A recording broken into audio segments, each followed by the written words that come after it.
suppose que tout le monde en fait le connaît ici pratiquement, non? C'est la définition qui avait été donnée, c'est un exploratoire de l'interdisciplinarité. Bah, ça tombe bien parce que les réseaux, vraiment, je ne vois pas pratiquement de thèmes sur lesquels il y ait plus de disciplines qui arrivent à converger. Puisque vous voyez que ça a commencé par la théorie des graphes, qui s'est appliquée à la socio, puis en fait c'est passé par la physique, qui était quand même des modèles de dynamique de développement de réseau ou de percolation. L'informatique s'y est mise et a évidemment multiplié les possibilités. Vous avez eu ensuite, bien sûr, sociaux qui continuaient, économie, neuro, bio, puisqu'il y a aussi des réseaux en dehors de l'aspect simplement neuro-cerveau. On voit mal finalement, et puis bien sûr la manière dont le web fonctionne, dont des réseaux médiatiques et des réseaux d'opinion fonctionnent, etc. Donc on se demande un peu, et puis aussi les problèmes de diffusion d'épidémies. Donc vous voyez, on se demande un peu qu'est-ce qui échappe au réseau. Hein, c'est plus tout ça. Mais à chaque fois quand même, c'est pas n'importe quoi. C'est-à-dire vous pouvez avoir un certain nombre de thèmes qui sont transverses à des disciplines, mais qui, dans chaque discipline, ça prend un peu un autre sens. Hein. Et là, non, la sociologie est quand même liée, les avancées des formalismes s'appuient sur des données qui peuvent être de type, finalement, ce que recueilleraient des sociologues,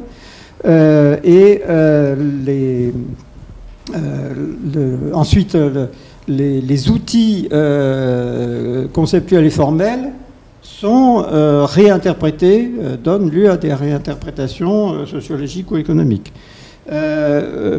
Personnellement, à la fin, dans la discussion, il y a deux points qui, en tant que philosophe, me titillent.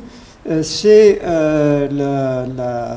l'interaction dans soit les modèles et dans les interprétations sociologiques ou économiques du rapport entre les structures des réseaux, donc si vous préférez la topologie, une chose comme ça, et la dynamique qui soit se propage dessus, soit change la structure du réseau.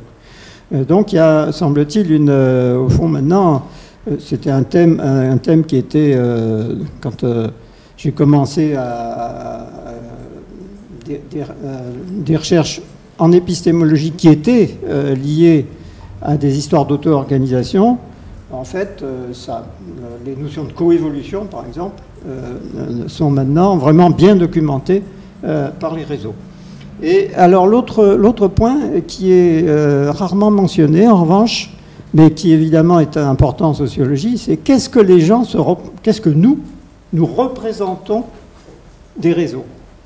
Et visiblement, nous ne nous représentions pas des choses comme des réseaux petits mondes, puisque ça a été une découverte, ou une loi en puissance. Donc, et là, il y a toujours des espèces de points aveugles de nos représentations sociales usuelles par rapport aux réseaux, et donc ce que nous font découvrir les réseaux, et peut-être aussi, inversement, vous voyez, qu'est-ce que les formalismes des réseaux arrivent à retrouver de ce qui fait quand même les réseaux, c'est-à-dire finalement les interactions sociales ou les interactions entre molécules, etc. Et dans le cas de la sociologie, c'est assez important parce que ces interactions, elles sont guidées par des représentations. Alors, quand c'est guidé par des représentations, est-ce que ça change? C'est vous voyez, est-ce que, au fond, avoir un réseau sur lequel les nœuds ont des représentations partielles et pas totales du réseau, est-ce que ça a une incidence, éventuellement, comment on peut le représenter? Mais ça, c'est pour la discussion. Cette journée, bienvenue à l'IMERA, et puis ceux qui interviennent dans cette journée sont déjà intervenus, donc il y a déjà si vous voulez, un espèce de cumul de connaissances de la part des doctorants et d'interaction aussi, évidemment, entre les différents orateurs, qui étaient parfois, plusieurs d'entre eux étaient présents, en tout cas, dans la salle. Et donc, je pense que là, ça va être le clou de ce cycle de séminaire. Et je pense que, étant donné que la productivité et la vitalité dans ce domaine, ben c'est un thème sur lequel il faut continuer à travailler à l'IMERA. Et d'ailleurs, c'est un des thèmes les plus anciens, si vous voulez, de l'IMERA. Hein. Dès le départ, le thème des réseaux avait été un des thèmes privilégiés, mais il faut poursuivre sur cette lancée. Donc, je vais laisser la parole.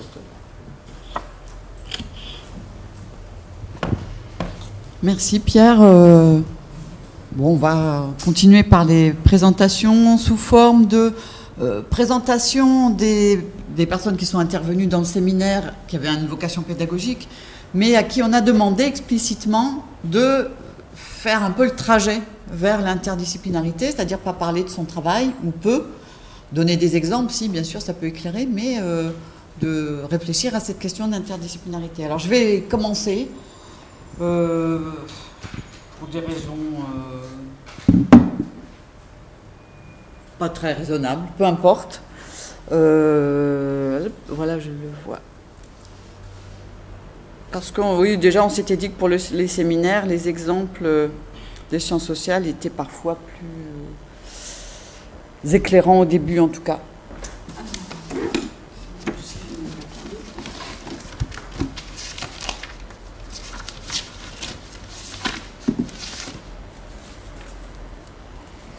Alors je vais d'abord vous parler de l'émergence des travaux d'analyse de réseau en sociologie, pour voir quels en étaient les enjeux, en fait, quels sont les défis actuels, et poser la question de pourquoi l'interdisciplinarité, en quoi ça concerne les analyses de réseau et quelle place peut y prendre la sociologie, pour voir quels obstacles aussi se présentent, et en forme de modeste petite ouverture, quel morceau de solution ou en tout cas de direction on peut prendre pour essayer d'avancer encore dans cette interdisciplinarité, parce que comme le dit Pierre, les réseaux sont peut-être particulièrement favorables à cette interdisciplinarité, mais c'est pas pour autant que tout est rose et que tout est facile et que tout marche bien et que voilà.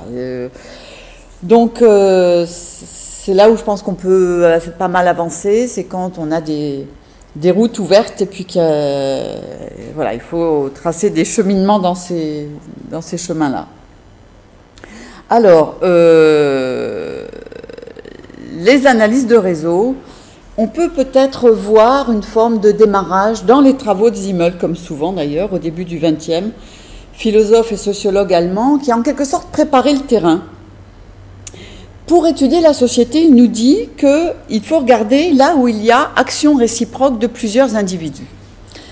Ce que la sociologie doit observer, ce sont les liens qui existent entre les individus, qui forment sa socialisation, c'est-à-dire son être en société. Il nous dit que c'est à ce niveau-là que ça commence. Et en plus, cette idée de socialisation, avec le suffixe « ation », veut dire en mouvement. Hein. Donc il y a une dynamique de la socialisation, une influence réciproque des individus les uns sur les autres en permanence renouvelée. Donc ça veut dire aussi qu'il n'y aurait pas une socialisation figée une fois pour toutes, mais qu'elle est toujours quelque chose de dynamique qui se renouvelle. Première chose. Deuxième chose, Simmel s'intéresse à la forme de ces interactions, c'est-à-dire que pour lui, certaines formes s'autonomisent et deviennent en quelque sorte des forces intrinsèques qui donnent la forme des socialisations. Et il insiste même sur la notion de forme pure de la sociabilité, c'est-à-dire ce qui intéresse, c'est les liens entre les gens, mais d'une façon épurée par rapport aux enjeux sociaux. Donc il ouvre la porte à la notion de structure des actions réciproques. Donc il construit une théorie du social qui privilégie le niveau intermédiaire, le niveau relationnel, structural et dynamique, au détriment d'une sociologie qui était surtout fixée sur les attributs individuels et les enjeux sociaux des collectifs. Pour lui, par exemple, la pauvreté, ce n'est pas un état de dénuement individuel, mais c'est plutôt une forme spécifique des relations sociales. Ça, c'était dans son ouvrage Sociologie, paru en 1908. Donc, alors, il ne parle pas, il n'utilise pas le mot réseau. Hein, donc, on ne le cite pas en termes de fondateur des analyses de réseau, mais je pense qu'il a vraiment fait des propositions qui ont ouvert la porte. De son côté, un médecin roumain, Jacob Moreno, a mis au point des techniques, d'abord des espèces de psychodrames théâtraux par lesquels il soignait des patients.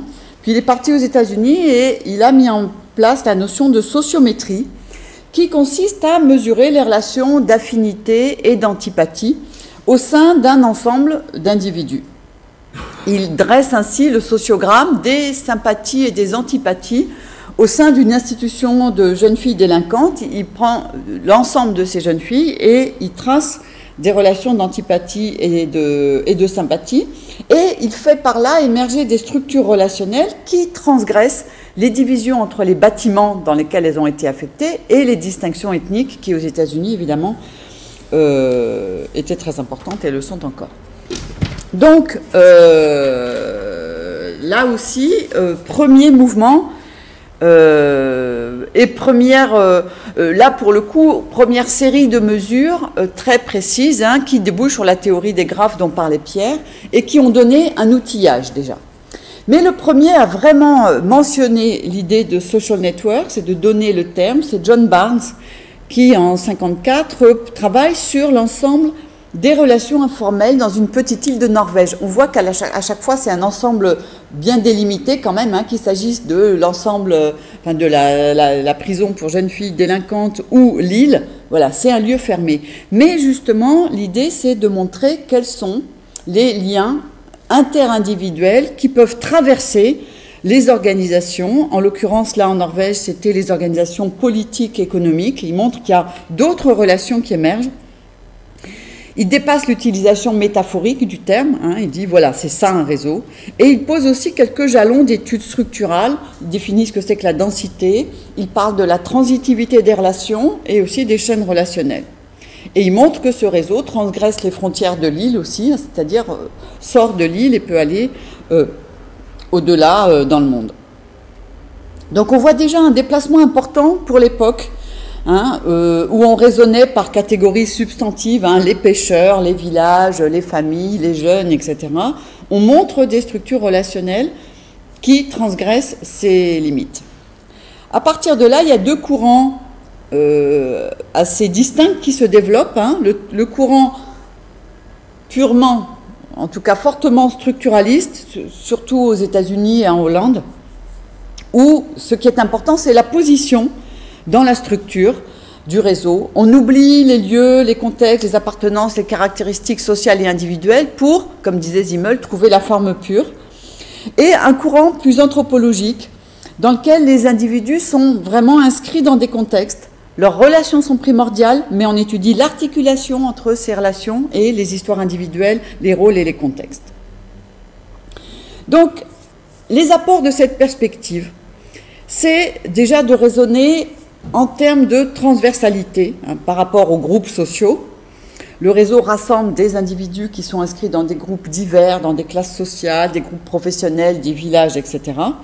Et aussi par rapport aux catégorisations ou aux catégories sociales, on ne raisonne plus en termes d'individus qui sont porteurs d'attributs catégoriels, professionnels, individuels, de genre, d'âge, de profession, etc., mais en termes de relations entre les éléments et relations entre les morceaux de structure de l'ensemble. Transversal aussi par rapport au territoire, aux localités, là aussi le réseau les traverse. Par rapport aux temporalités aussi, un réseau mêle des éléments, des relations d'origine et d'époques différentes, il y a des espèces de stratification. Donc cette perspective permet de mieux appréhender les liens entre les individus, les groupes et la société globale dans leur dynamique. On voit aussi que, comme le disait Pierre, il y a des relations sous-jacentes, c'est-à-dire qu'on ne les voit pas. Ça n'est pas institutionnalisé, ça n'est pas non plus institué, c'est même le plus souvent même pas nommé. Hein. En sociologie, on le voit très nettement, quand on trace avec des individus leur réseau, ils sont les premiers surpris, alors que le matériau vient d'eux, mais effectivement, ils n'en ont pas une représentation. Donc, il y a un effet de mise en lumière de relations sous-jacentes, hein, des relations qui sont peu conscientes, non instituées, par exemple tout ce qui est demander des services à côté des rôles officiels et de ceux qui doivent donner des services. Voilà, on passe d'individu à individu. Les études sur le clientélisme, la mafia, la délinquance, mais aussi sur l'entraide, le bien-être, selon qu'on est plus ou moins entouré, etc. Donc, faire émerger ces structures sous-jacentes. Au niveau des contextes sociaux, à cette époque, qu'est-ce qui se passe? On est dans le passage du monde rural à la société industrielle et aux grandes villes, hein, qui ont provoqué d'ailleurs les réflexions de l'école de Chicago, qui est très associée aussi à l'émergence des analyses de réseau, hein, et qui ont montré, donc ces mutations sociales, hein, ont fait éclater les identités collectives traditionnelles qui étaient plus assignées, hein, selon qu'on est de telle corporation, de tel village, voilà, l'identité est là. Et ça le diversifie, hein, la vie en ville, les mobilités sociales font que les individus sont dans des identités qui sont plus fluides, moins ancrées, moins stables. Hein. La mobilité sociale devient importante, ne serait-ce que parce que les paysans viennent en ville. Mais voilà, donc la sociologie, l'étude même plus générale des sciences sociales ont un peu suivi le mouvement en s'intéressant aux formes sociales qui ne sont pas uniquement inscrites dans les appartenances et dans les groupes institués. Et se pose la question, comment on s'affilie les uns aux autres, comment on se reconnaît, comment on s'identifie collectivement, comment on trouve des ressources pour l'action dans des milieux beaucoup plus diversifiés, beaucoup plus multiformes qu'ils ne l'étaient avant. Donc on va aller chercher dans des interactions, des identités plus changeantes, relatives, multiples, et les réseaux relationnels. Au niveau du contexte scientifique maintenant plus précisément, on a donc assez rapidement compris les limites de ces études en termes de groupes sociaux et d'institutions. Il y a des choses qui les traversent, on n'épuise pas l'explication sociale par l'émergence ou la reconnaissance des collectifs. Il y a une vision idéologique aussi qui s'est imposée, qui a changé. Et donc, comme je le disais, c'est l'essor de l'école de Chicago avec toutes les réflexions sur l'homme cosmopolite, hein, avec une multiplicité de stimuli qui lui arrivent, dans lesquels il doit trouver des ressorts d'action et des socles identitaires. Cela rejoint aussi l'insatisfaction des sociologues et peut-être des sciences sociales plus généralement à l'égard du schème causal, c'est-à-dire il y a une cause, un effet. On réduit là aussi les acteurs à un attribut individuel. Ces acteurs sont extraits des contextes sociaux et des relations sociales dans lesquelles ils évoluent. Ils sont hyper simplifiés en quelque sorte. Et cette linéarité de la causalité qu'a beaucoup critiqué en particulier Andrew Abbott, hein, qui dit la causalité n'est pas une, il y en a plusieurs. Ce sont les interactions qui font cette causalité. Il s'agit de configuration et pas d'une causalité linéaire parce que chaque facteur évolue, je résume hein, évidemment. Voilà, contre cette hyper-simplification, les sociologues recherchent maintenant un peu, eux aussi, à retrouver cette complexité et cette dynamique qu'ils estiment plus proche de la réalité contemporaine que les blocs plus stables qu'on étudiait avant. Ils veulent en quelque sorte décongeler le réel, comme le dit Emir Bayer, c'est-à-dire privilégier la relation et la dynamique. Donc les enjeux majeurs, c'est rendre compte de structurations sous-jacentes, passer des catégorisations et des appartenances aux relations et à leur dynamique, comme expliquant mieux le monde social. Et ce monde social se constitue de façon permanente hein, dans des processus relationnels, en privilégiant peut-être le niveau méso par rapport au niveau micro ou macro-sociologique, et en particulier les articulations entre ces niveaux. Mais là aussi, il y a deux positions. Soit on reste sur la structure pure, hein, seule la structure compte, C'est ça qu'on veut voir, et c'est ça qui va être le facteur explicatif. Une vision un peu totalisante des réseaux qui a eu cours surtout dans les années 90. Soit on envisage les réseaux comme un point de vue parmi d'autres en complémentarité. C'est-à-dire il y a aussi des attributs individuels, il y a aussi des collectifs, il y a aussi des institutions, des classes sociales, il y a aussi des espaces, des contextes, et le réseau devient un point de vue qu'on va privilégier pour un temps, pour une étape de l'explication, mais qui va se nourrir aussi des autres points de vue. C'est-à-dire on est beaucoup moins totalisant de ce point de vue-là. L'enjeu, c'est de ne pas resimplifier, de ne pas remplacer des causalités trop simples par d'autres causalités trop simples, ou en tout cas trop monodimensionnelles que serait la seule structure du réseau, mais d'essayer de conserver la complexité qu'on a gagnée en quelque sorte. Éviter aussi les usages métaphoriques ou analogiques des réseaux, qui sont nombreux. Pour qu'il y ait un réseau, il faut expliciter, ça on l'a beaucoup dit et redit dans les étapes différentes du séminaire, quelles sont les entités, quelles sont les relations, quelles sont les structures entre ces entités et ces relations. Voilà, comment dire, la base pour qu'on parle vraiment de la même chose. Quels sont les défis actuels? En tout cas là, du point de vue plus de la sociologue. La division entre réseau complet et réseau personnel. Entre donc le réseau qui est fait, qui est construit à partir d'un individu qui est là. On trace l'ensemble des personnes ou des entités, quelles qu'elles soient, avec lesquelles il est en relation, que ces entités, où qu'elles soient, on n'est pas limité à un ensemble. À l'inverse du réseau complet, où on commence par définir un ensemble, et on étudie toutes les personnes, pas seulement une, là c'est en bleu celle qui est interrogée, là on interroge tout le monde et on trace les relations entre toutes ces entités. En sociologie, ça reste encore un peu clivé, alors qu'on pourrait imaginer davantage d'analyses qui envisagent à la fois les relations à l'intérieur d'un ensemble et les relations qui en sortent par la multiplicité des rôles, des domaines, des catégories de relations qui partent d'un individu. On ne fait encore pas beaucoup, à mon avis, de relations qui superposent les uns et les autres. Or, ça paraît tout à fait possible.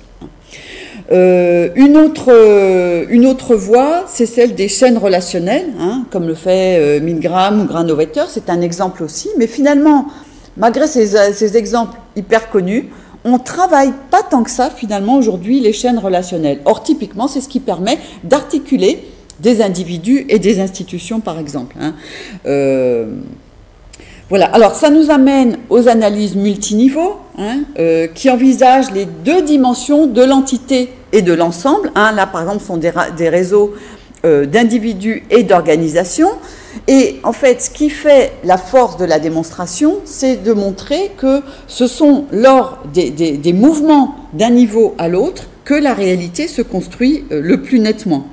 Par exemple, je pense à un autre travail de Lazega qui posait la question, est-ce qu'il vaut mieux être un petit poisson dans une grande mare ou un gros poisson dans une petite mare? Les mares, c'était des laboratoires de chercheurs en cancérologie. Voilà. Donc ça se réfère à le rapport entre l'individu, le cercle social, où se situe la rareté, où se situent les commutations et comment se créent les dynamiques qui engagent ces deux niveaux à chaque fois. Ce sont des travaux très porteurs qui articulent ces dimensions, qui sont en développement, heureusement, mais qui sont encore pas très fréquents. Ça fait penser évidemment aux travaux d'Harrison White, physicien et sociologue, donc interdisciplinaire déjà dans sa propre trajectoire, qui a publié en 92 Identity and Control, où lui, alors là, c'est vraiment, même pas seulement un manifeste, c'est une démonstration de la dynamique perpétuelle entre les éléments, entre les domaines, et qui font que c'est par les commutations entre les domaines qui sont opérés par les réseaux que se créent les identités. Là aussi, évidemment, je résume. C'est pas facile de résumer White, mais grosso modo, c'est l'idée que voilà, tout se passe dans le voyage ou la transposition d'un domaine à l'autre et dans les relations à travers les réseaux. Donc, l'enjeu là, un des défis, c'est de remettre les réseaux dans les contextes, que ce soit les entreprises, les villes, les groupes sociaux, les marchés, les classes sociales, les espaces, etc., pour voir comment s'articulent, par exemple, les inégalités de ressources, ou les densités de population, ou les marchés, avec les réseaux qui les traversent. De reconstruire un petit peu ces mouvements de découplage, d'encastrement dans des collectifs, pour ne pas rester enfermés dans la seule structure, et se poser des questions comme les réseaux renforcent-ils les clivages, les déplacent-ils, les affaiblissent-ils? On a vu par exemple que les réseaux n'annulent pas les effets de classe sociale ou de distance.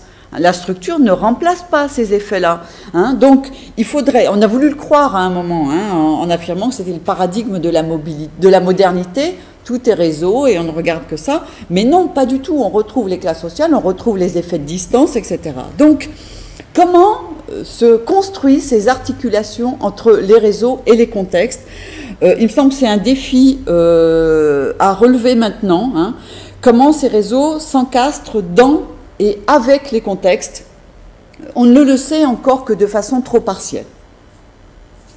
Autre défi actuel, faire face aux défis des big data, qui sont ces énormes ensembles de données, des données qui, et ça c'est important, ne sont pas construites par ni pour la recherche au départ. Typiquement, on va capter des données qui sont faites pour autre chose, qui de fait ont pu être collectées, mais c'est un ensemble qui est informe au départ, qui n'est pas construit, enfin il est construit évidemment, mais pas pour la recherche, et il faut du coup aller les fouiller, comme on dit, on va faire de la fouille, de grands graphes, intelligemment bien sûr, c'est-à-dire poser des questions et fabriquer des outils qui permettent de tracer des résultats pertinents, et pas seulement de faire des beaux graphiques. Laurent nous a bien mis en garde contre cette tendance à faire des beaux graphiques dont le ressort est tout simplement non connu ou non explicité. Donc un défi là-dedans. Un autre défi qui est de regarder plus finement peut-être, ou là au contraire de regarder le petit, travailler plus finement les dynamiques. Il faut essayer de généraliser les histoires des réseaux, les histoires des personnes. Quelles sont les séquences types qu'on peut identifier, mesurer et peut-être généraliser? Quelles sont les micro-dynamiques qui sont pertinentes? Au niveau micro, par exemple, la fermeture des triangles, le découplage d'une relation ou la disparition d'une relation, la formation d'un trou structural, etc., qu'on peut identifier, pour essayer de mesurer la récurrence, essayer de comparer. Le sociologue, systématiquement, par nature, je dirais, il va comparer. Donc, comment on peut essayer de généraliser ces microdynamiques, mais aussi des mésodynamiques, les formes de découplage, d'encastrement, de formation de voisinage, de composantes, de structures types, etc. Voilà, comment on peut essayer de les généraliser. Et puis les macrodynamiques aussi, bien sûr, des articulations de réseaux dans des domaines et d'autres. Voilà, comment on peut essayer de formaliser, de trouver des résultats plus récurrents sur ces dynamiques. Voilà, quelques-uns des défis que la sociologie peut-être peut repérer à son niveau, mais aussi au niveau de ses relations avec les autres sciences sociales en particulier. Et là, je vais arriver à la question: pourquoi l'analyse de réseau est-elle particulièrement interdisciplinaire? Ce que Pierre a commencé à évoquer tout à l'heure rapidement. Donc, je vais aller dans ce sens en le précisant peut-être un petit peu. Alors, d'abord, l'analyse de réseau, elle est basée sur des structures. À un moment, même si je propose de ne pas se limiter à ce moment-là, il y a quand même un moment où émerge une structure. Et peu importe qui sont les individus, les relations, ces structures, on peut en parler dans toutes les disciplines. Il y a un moment donné où on peut arriver à cette structure. Du coup, ça nous fait un objet qu'on peut regarder de façon commune. Et même au-delà de ces structures, ces structures, ces formes des réseaux ont des enjeux que eux aussi on peut retrouver. La densité et la diversité.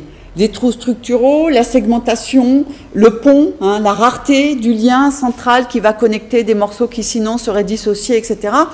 là, on n'est pas seulement dans la description, on est déjà sur des débuts d'interprétation. Ça aussi, on l'a en commun.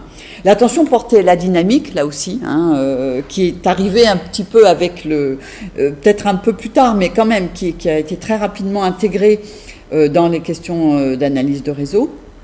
Donc on a une ontologie commune, même type d'entité, même type d'indicateurs, qui ont les mêmes définitions et les mêmes mesures. C'est énorme, peu de disciplines effectivement, ou peu de paradigmes, on dira, des scientifiques, peuvent avoir ainsi une ontologie des mesures, des indicateurs qui sont communs. Donc avec des interprétations proches, par exemple la densité produit de la circulation, de la convergence, mais aussi de la redondance. Ça on le voit, cette relation dans beaucoup de travaux qui sont pourtant basés sur des entités qui sont très différentes. La structure, on retrouve des choses communes, mais après les entités peuvent avoir des définitions très différentes, les relations aussi. Donc on retrouve un peu ces mêmes effets au croisement. Les trous structuraux, eux, font plutôt obstacle à la circulation, créent de la divergence, de la rareté.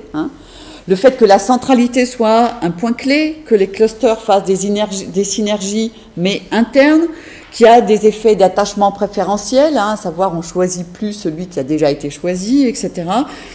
Voilà des enjeux qu'on retrouve en commun autour de toutes les questions de diversité, de fluidité, de diffusion, de contagion, de segmentation, de fragmentation, de barrage, de cascade, de détection de communauté, d'effets de voisinage, effets de pair, etc. Voilà, tous ces types de mesures qu'on retrouve finalement dans des travaux très différents, qui sont des points d'ancrage communs.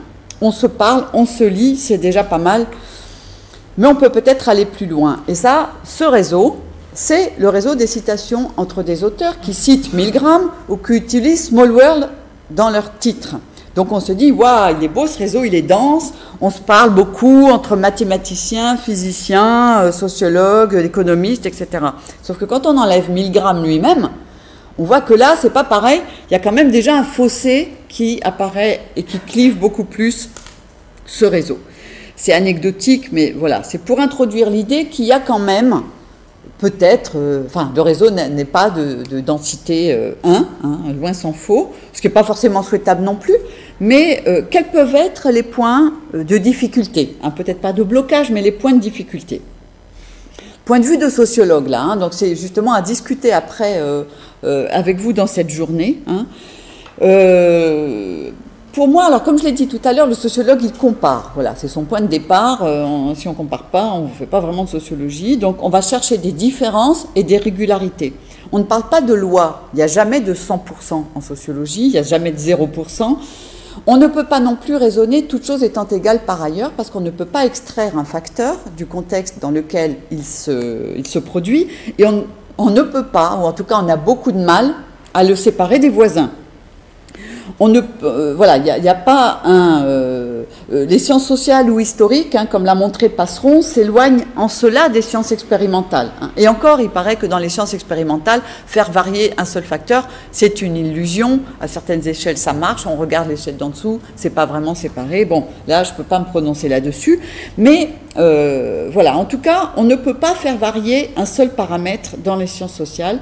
Donc, on va chercher des différences plus globales, qui vont être de l'ordre des majorités statistiques, mais comme je le disais tout à l'heure, au lieu de l'inférer depuis une cause unique, on va chercher à les relier à des faisceaux de facteurs favorables, donc non pas une cause discrète, linéaire, unique, mais des faisceaux de facteurs, comme l'explique Abbott, ce sont des configurations qui, par leur combinaison, font un effet, mais dans des séquences, c'est-à-dire elles sont provisoires, ça va changer, c'est temporalisé, voilà, ces configurations évoluent, interagissent entre eux, et c'est ça qui fait la réalité du fait social en question. Ce qui fait que nos réponses ne sont jamais simples. On ne peut pas dire voilà ce qui se produit avec un divorce, on va dire ça dépend d'eux, et deux divorces ne se valent pas. Donc, en termes d'effet sur le réseau. Donc, le sociologue, comme il réintroduit, en tout cas, comme il ne peut pas séparer totalement l'effet d'un facteur des autres facteurs, ni l'isoler totalement du contexte, il va toujours répondre « ça dépend ». c'est ce qui énerve beaucoup d'ailleurs une partie des autres sciences, c'est qu'on dit toujours ça dépend. Et des variables les plus simples, comme par exemple le sexe, qui est une variable duale, hein, c'est homme ou femme, et c'est vérifiable, ben, même ça va jouer différemment selon les âges, selon les milieux professionnels, selon les pays, etc. Hein. Donc, on ne renonce pas facilement à cette complexité, hein, à cette contextualité. On a conquis un peu cette complexité, on a envie de la garder et de continuer à dire ça dépend. Alors voilà, ça c'est un des points de difficulté avec des sciences dans lesquelles l'interconnexion ou l'interférence entre les facteurs est plus facilement, plus facilement la contrebalancer. Hein.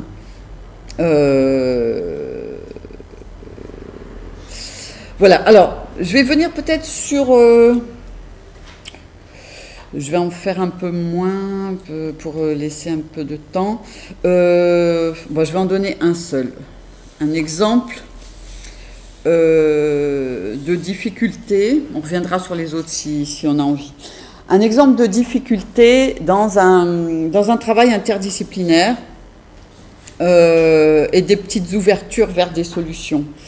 Il se trouve que j'ai travaillé avec des chercheurs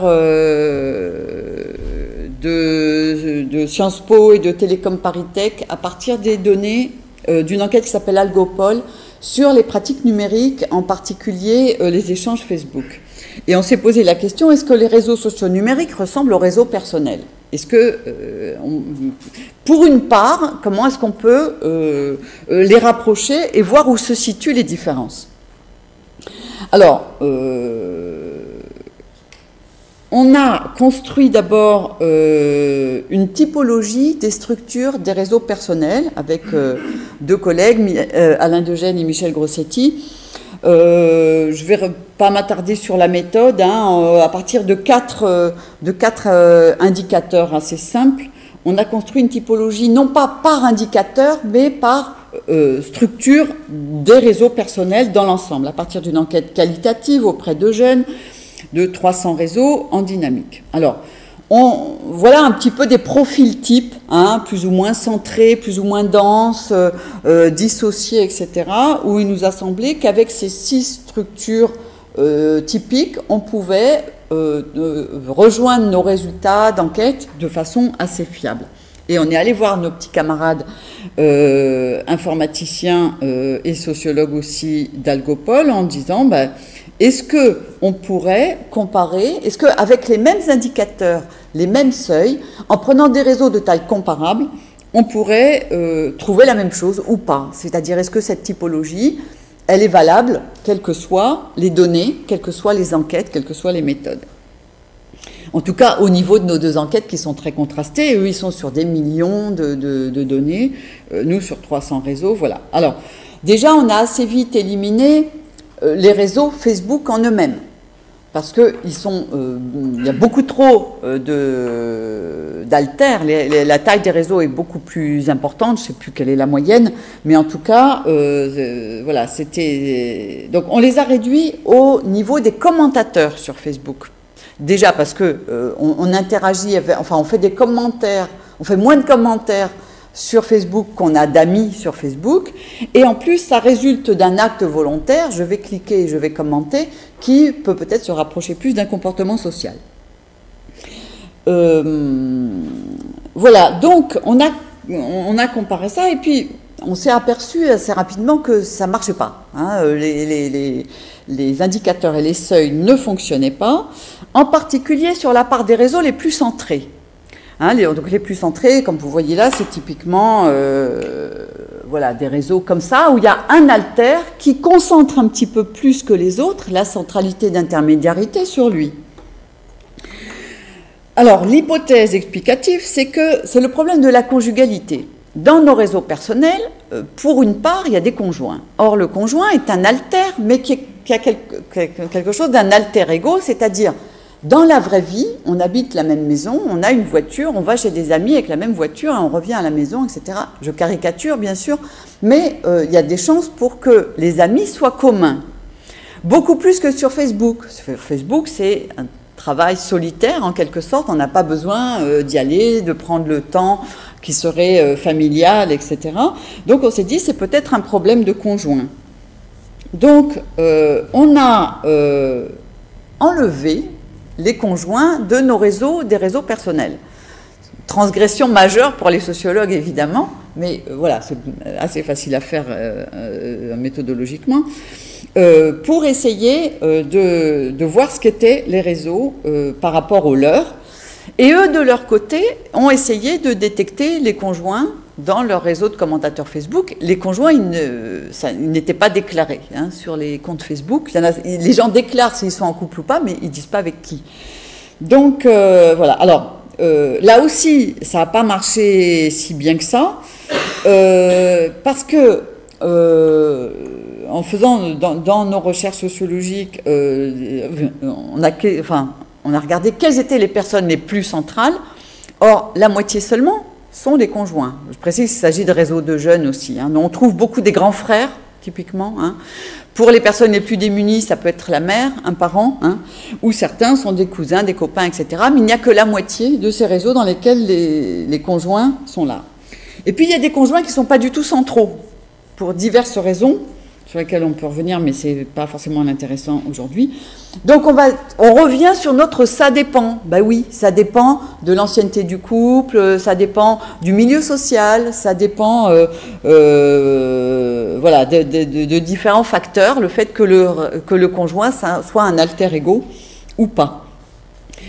Et puis il y a des conjoints qui sont reliés à la famille et d'autres qui sont reliés aux copains. Hein. Ça, là aussi, on a des modèles très différents de conjugalité par rapport au réseau. Donc, on ne peut pas tellement aider nos petits copains d'Algopol à détecter les conjoints dans leurs données. Et donc, on va changer de stratégie, appliquer une autre... là, on est en train de le faire, donc on appelle ça la stratégie de l'épluchage. Bon, bref, on va changer d'outil. Tout ça parce qu'en fait, on est convaincu qu'il y a dans les évolutions des réseaux à la fois des effets de structure, oui, il y en a, hein, mais ils ne sont pas directs, ils ne sont pas réguliers, ils sont fléchis ou déviés ou divisés par des facteurs sociaux. On a notre fameux « ça dépend ». Donc, on veut continuer quand même à travailler avec eux, d'autant que ça, c'est un des graphes d'Algopol, on s'aperçoit que quand même, ça se ressemble beaucoup. Hein. Donc, on veut vraiment trouver cette façon de construire des typologies qui puissent être à la fois économiques, hein, basées sur peu d'indicateurs, et communes.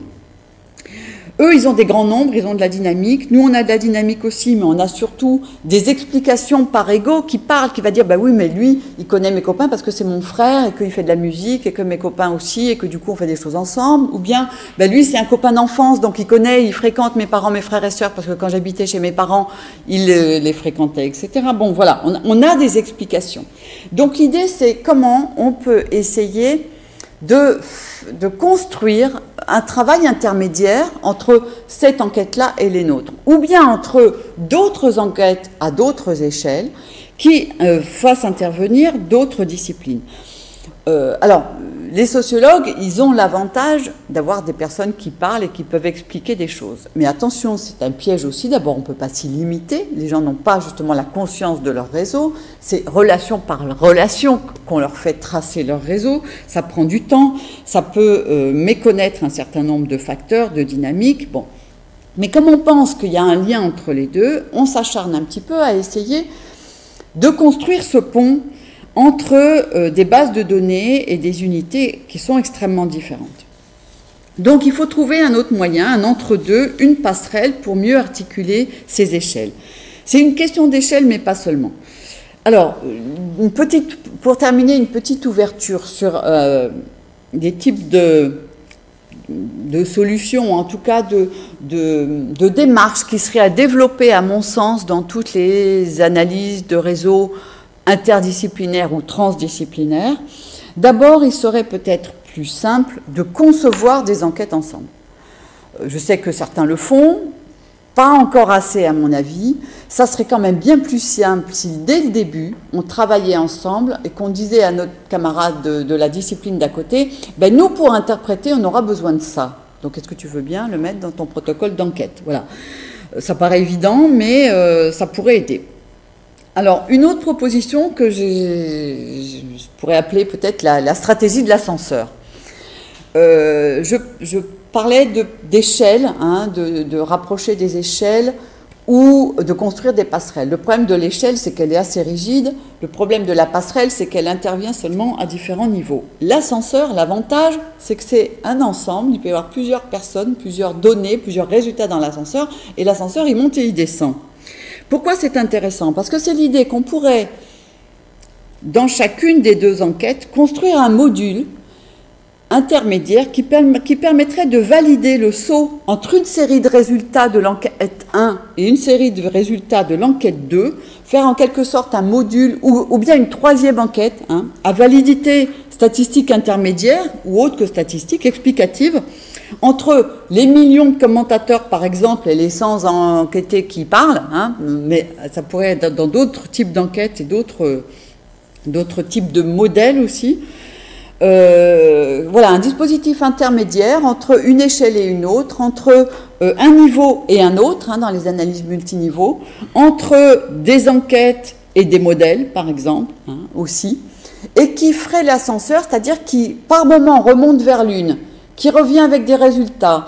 On essaie de les interpréter dans l'enquête 2, ils remontent vers l'enquête 1, etc. Voilà.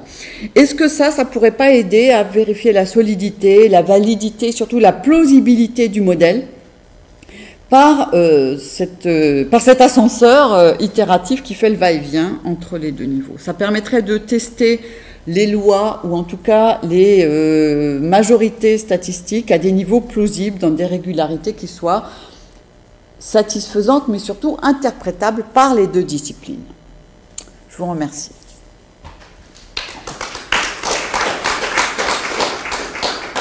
Je ne sais pas s'il y a des questions sur précisément peut-être cette communication, puis on garde les questions, enfin je ne sais pas, comme vous voulez faire, ou on garde, ou on profite quand c'est chaud pour poser déjà 2-3 petites choses. Oui. Vas-y. C'est ton tour. Non. Des questions surtout techniques. Merci beaucoup, c'était très intéressant. Comment on fait pour rassembler différents réseaux? C'est-à-dire qu'on prend les fichiers de réseau, on les copie-colle en quelque sorte, on les retravaille pour avoir un gros fichier de réseau. Il y a une méthode derrière.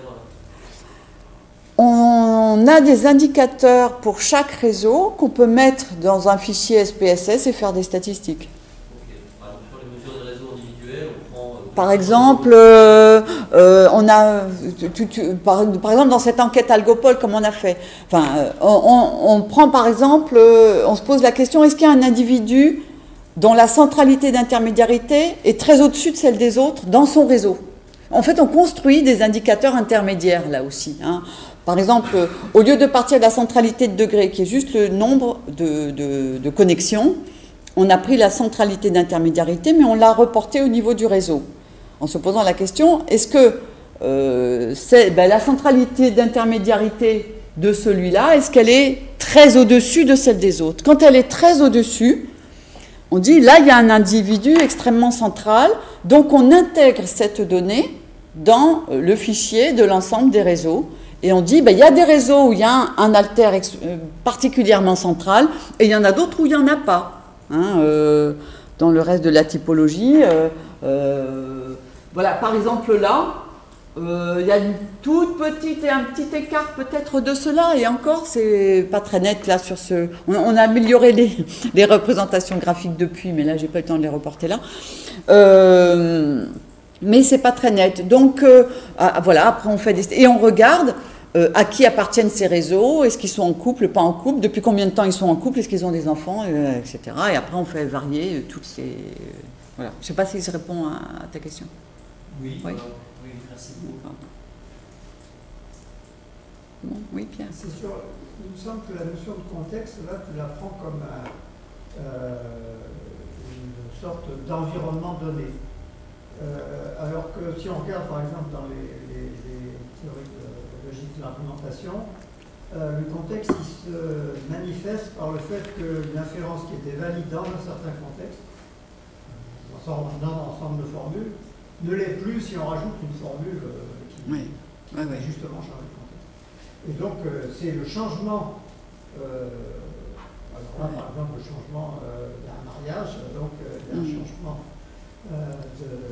et donc on peut se demander si en fait, si on avait une théorie du type, non pas de structure, mais de dynamique, c'est-à-dire quel est le type dans les mariages, il y a des mariages avec des familles déjà très structurées, puis des mariages où en fait pas de mariage justement, qui ont une dynamique assez différente. Et donc si on avait des typologies de dynamique, ça serait peut-être plus discriminant que des typologies de structure, parce que les structures, elles sont engendrées par les dynamiques. Et à ce moment-là, tu n'as pas forcément besoin de la notion de contexte en tant que extérieur, quoi. Oui. Oui, d'abord, tu as raison, le contexte peut être dans le réseau lui-même, un voisinage, des composantes connexes, des choses, voilà, c'est des formes de contexte, donc tu as raison. Et sur la typologie de dynamique, oui, tout à fait. Simplement, peut-être qu'on s'est dit qu'effectivement, d'avoir une typologie déjà de structure permettait de nous aider justement à importer quelque part dans notre base de données, voici quel était le type au temps 1, voilà quel est le type au temps 2, et de dire il y a des types de passages d'une à l'autre qui sont tels. Mais il faut déjà identifier, on avait envie d'identifier des structures qui n'étaient pas au niveau d'un seul indicateur. Parce que ça nous paraît morceler un petit peu la structure du réseau. Donc on voulait faire des typologies structure par structure, donc il fallait déjà bien les nommer pour voir comment on passe de l'une à l'autre. Bon,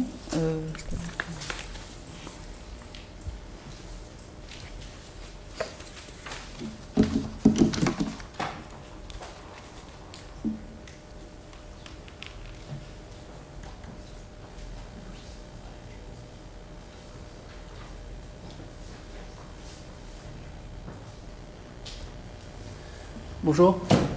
Donc moi en fait je vais vous parler un peu de l'apport de la physique statistique dans ce domaine des réseaux complexes. Et en fait je pense que, bon je vais pas parler spécifiquement d'interdisciplinarité, mais finalement ça devrait transparaître tout au long du discours. Le fait que finalement la physique statistique, son apport est en quelque sorte par définition interdisciplinaire, et j'espère que ça va se voir un peu d'où ça vient. Donc bien sûr on part de graphes, donc graphe c'est une notion mathématique, donc là aussi mathématique c'est le langage naturel de la physique, donc il y a un lien assez naturel entre physique statistique et théorie des graphes.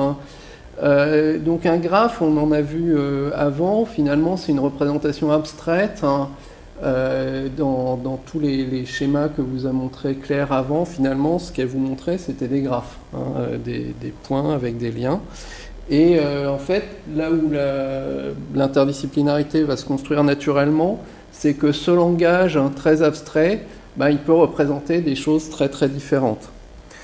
Donc, bien entendu, on a d'une partie effectivement l'étude de cet objet en tant qu'objet mathématique, sans faire absolument aucune référence à ce qu'il représente, des points, des liens, et puis on étudie cet objet. Et c'est une branche des mathématiques depuis le XVIIe siècle, depuis Euler, et le problème des ponts de Königsberg. En particulier, ce qui a été très utilisé, et ça va être en quelque sorte important que ça ait été autant utilisé, mais en contre-exemple, c'est l'exemple du graphe aléatoire, où tout simplement on met des points, on met des liens au hasard, et puis on regarde ce qui se passe. Par exemple, la transition de percolation, à partir de combien de liens est-ce qu'on va avoir un seul composant connecté avec grande probabilité? Ça a été étudié énormément. Et la transition de percolation, c'est de fait une transition de phase. Donc là encore, c'est la transition de phase la plus simple. Donc encore une fois, langage de physique statistique. Alors quand on parle de réseau, on va parler en fait de plein d'objets très très différents, à des échelles très différentes, qui représentent des choses très différentes. Donc par exemple des réseaux sociaux, ici un réseau de collaboration entre scientifiques, donc où les points vont représenter des personnes, les liens vont représenter des collaborations scientifiques, mais aussi des réseaux de transport. Donc ici les points, ça va représenter des aéroports ou des villes, et les liens, ça va représenter la possibilité d'aller d'un point à un autre en prenant l'avion. Ça peut représenter, Claire en a parlé juste maintenant, des réseaux sociaux en ligne, où là, les points, en fait, donc là, on leur donne une géographie, mais les points, c'est des choses virtuelles, finalement, c'est des profils d'utilisateurs, c'est vos comptes Facebook ou Twitter ou autres, hein. Et les liens, ça va représenter les liens d'amitié, les liens de suivre un autre utilisateur, les liens de commenter sur un autre utilisateur, beaucoup de choses possibles. Ou bien également en biologie, bon ça c'est un exemple par exemple de chaîne alimentaire, où donc les points, là maintenant c'est pas seulement un individu, mais c'est une espèce biologique, et puis les liens, ça va représenter qu'une espèce va aller manger les éléments d'une autre espèce. Toujours en biologie, mais encore une fois totalement différente échelle, les réseaux du cerveau. Donc là aussi, il y a plusieurs types de réseaux en fait. On va avoir les réseaux entre neurones, où on a vraiment des connexions physiques, et puis on a ce qu'on appelle aussi les réseaux de connectivité fonctionnelle, où on va regarder quelles sont les zones du réseau, du cerveau qui ont des activités corrélées, et on va définir un réseau entre ces zones, et on va essayer de comprendre à quoi ça correspond. Alors, pourquoi est-ce que, en fait, qu'est-ce qui a déclenché l'arrivée de tellement de physiciens statisticiens? Il y a des centaines de physiciens statisticiens qui travaillent sur les réseaux, il y a des milliers d'articles, hein. Il y a eu une époque où c'était absolument un cauchemar d'ouvrir le matin l'archive de préprint. Il y avait des dizaines d'articles chaque matin, pas tous de très grande qualité bien sûr. Mais ce qui a finalement changé la donne, donc fin des années 90, c'est que tous ces réseaux de nature très différente, on s'est mis à avoir des données dessus. Donc c'est pour ça que je parle d'évolution qui est vraiment conduite par cette avalanche de données. Pas forcément du big data, hein, ça peut être des réseaux des fois de quelques centaines de nœuds, ça peut être des milliers, mais des données très diverses venant de domaines variés, et sur lesquels on a pu dire « Ah, ben, on peut les représenter comme des réseaux, donc on peut appliquer ce langage et ces représentations mathématiques sur lesquelles on a déjà pas mal d'idées, grâce en particulier, bien sûr, à la théorie des graphes, mais aussi donc, à tout un langage de physique statistique. » Donc, automatiquement, ça a en quelque sorte mené les gens à se dire « Ah ben super, on a toutes ces données, examinons ces données avec ce langage qu'on connaît déjà un petit peu. » Donc c'est au point qu'on en est à 10 ans de la conférence Network Science. 2017, elle est aux États-Unis, 2018, on l'organise à Paris. Et on a cette société savante, en quelque sorte, hein, qui s'appelle la Network Science Society. Donc vous pouvez consulter ce... Alors cette conférence est encore justement pas mal dominée par les physiciens, mais on essaye quand même justement d'attirer le plus possible de chercheurs d'autres domaines, et si vous regardez dans les keynotes, il n'y a vraiment pas que des physiciens. On essaye vraiment d'avoir quelque chose de plus ouvert. Alors, pourquoi donc, encore une fois, pourquoi est-ce que la physique statistique s'est trouvée, enfin pourquoi tellement de physiciens statisticiens se sont retrouvés tout de suite assez à l'aise et assez intéressés par ce domaine? Il y a plusieurs raisons. Une raison, c'est que dans beaucoup de cas, on s'est retrouvé avec des réseaux assez grands, si on pense au web, à Internet, et donc ça veut dire qu'on ne s'intéresse plus du tout à l'identité de chaque nœud, on ne va pas aller regarder chaque individu dans le réseau, mais on va essayer d'aller faire une caractérisation statistique. On va utiliser des outils statistiques pour décrire l'objet réseau. De même, on ne va encore une fois pas s'intéresser du tout à qui est tel utilisateur sur Facebook, mais on va essayer de trouver des schémas généraux. Donc ça, c'est exactement ce dont parlait Claire tout à l'heure, c'est-à-dire de classifier les structures, par exemple, qu'on peut trouver localement ou à échelle intermédiaire ou globalement, en différentes catégories. Donc on va essayer de trouver des schémas qui se répètent, soit à l'intérieur du réseau, soit entre des réseaux différents.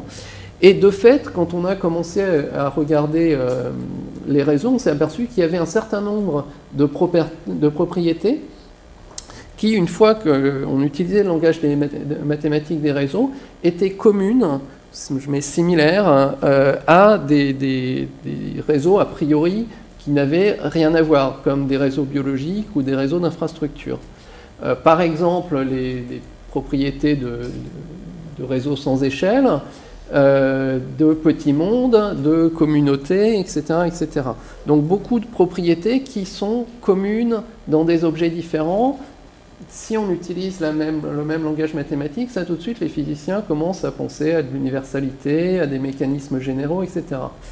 Et surtout, alors ça c'est vraiment quelque chose qui fait réagir n'importe quel physicien statisticien, ces propriétés, elles sont ce qu'on appelle émergentes, c'est-à-dire que les réseaux n'ont pas été construits a priori pour avoir ces propriétés. C'est pas comme une voiture qu'on construit pour qu'elle roule. Le réseau social, il se construit tout seul. Il n'y a pas quelqu'un qui va ordonner de comment ça va être créé. De même pour Internet, de même pour le web.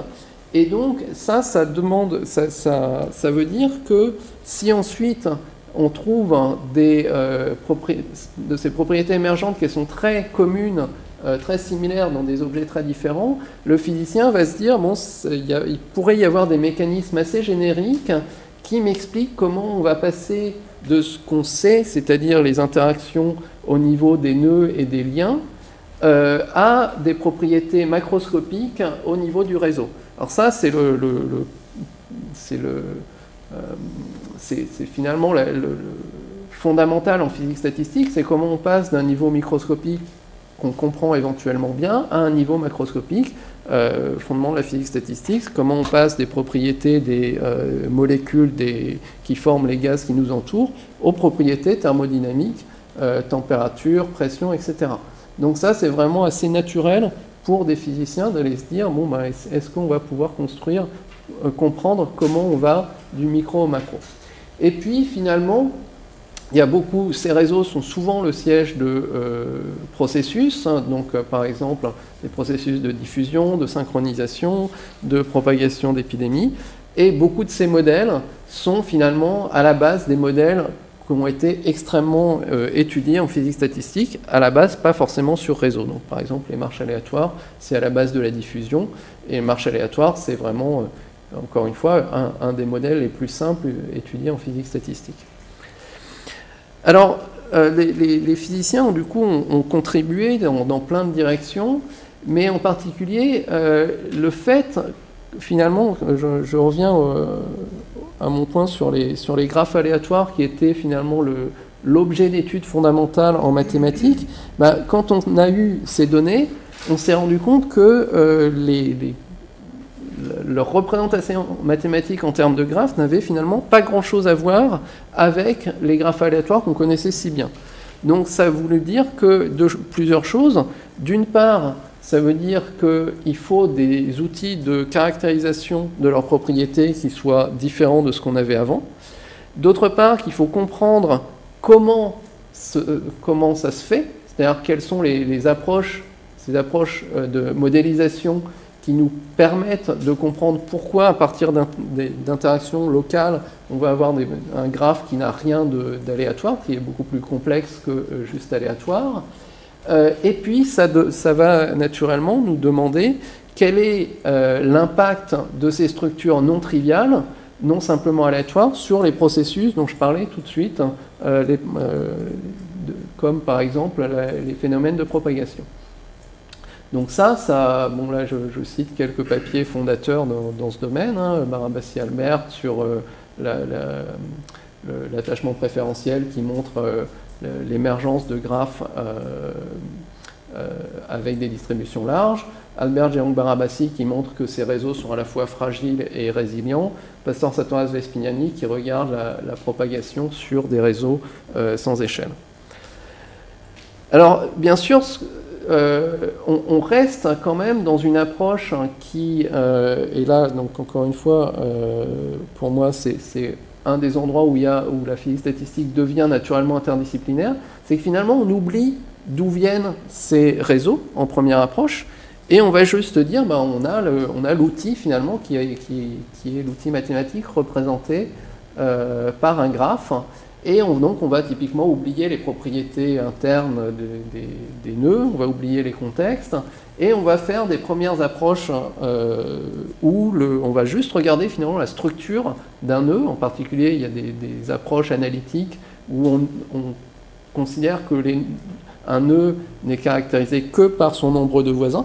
Ça permet des approches analytiques, ça permet une compréhension à un niveau fondamental de ce qui se passe, et ensuite il va falloir raffiner cette approximation. Donc, en physique, on va vraiment commencer par simplifier au maximum le modèle. C'est tout un trade-off entre je simplifie au maximum, mais j'essaye de ne pas perdre des choses fondamentales. Donc, par exemple, quand on a le graphe aléatoire, là, on a perdu trop.